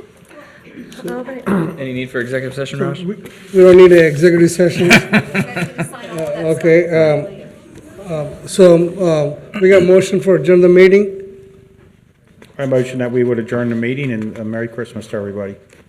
I second it. Merry Christmas to everyone. And any discussion, anything? Okay. Roll call. I'm going to be auctioning off my my nameplate if anybody wants to start the bids at 1 cent. Aye. And Mr. Rajagopal? Aye. And Mr. Ron? Aye. Thank you for an amazing 4 years. Thank you all.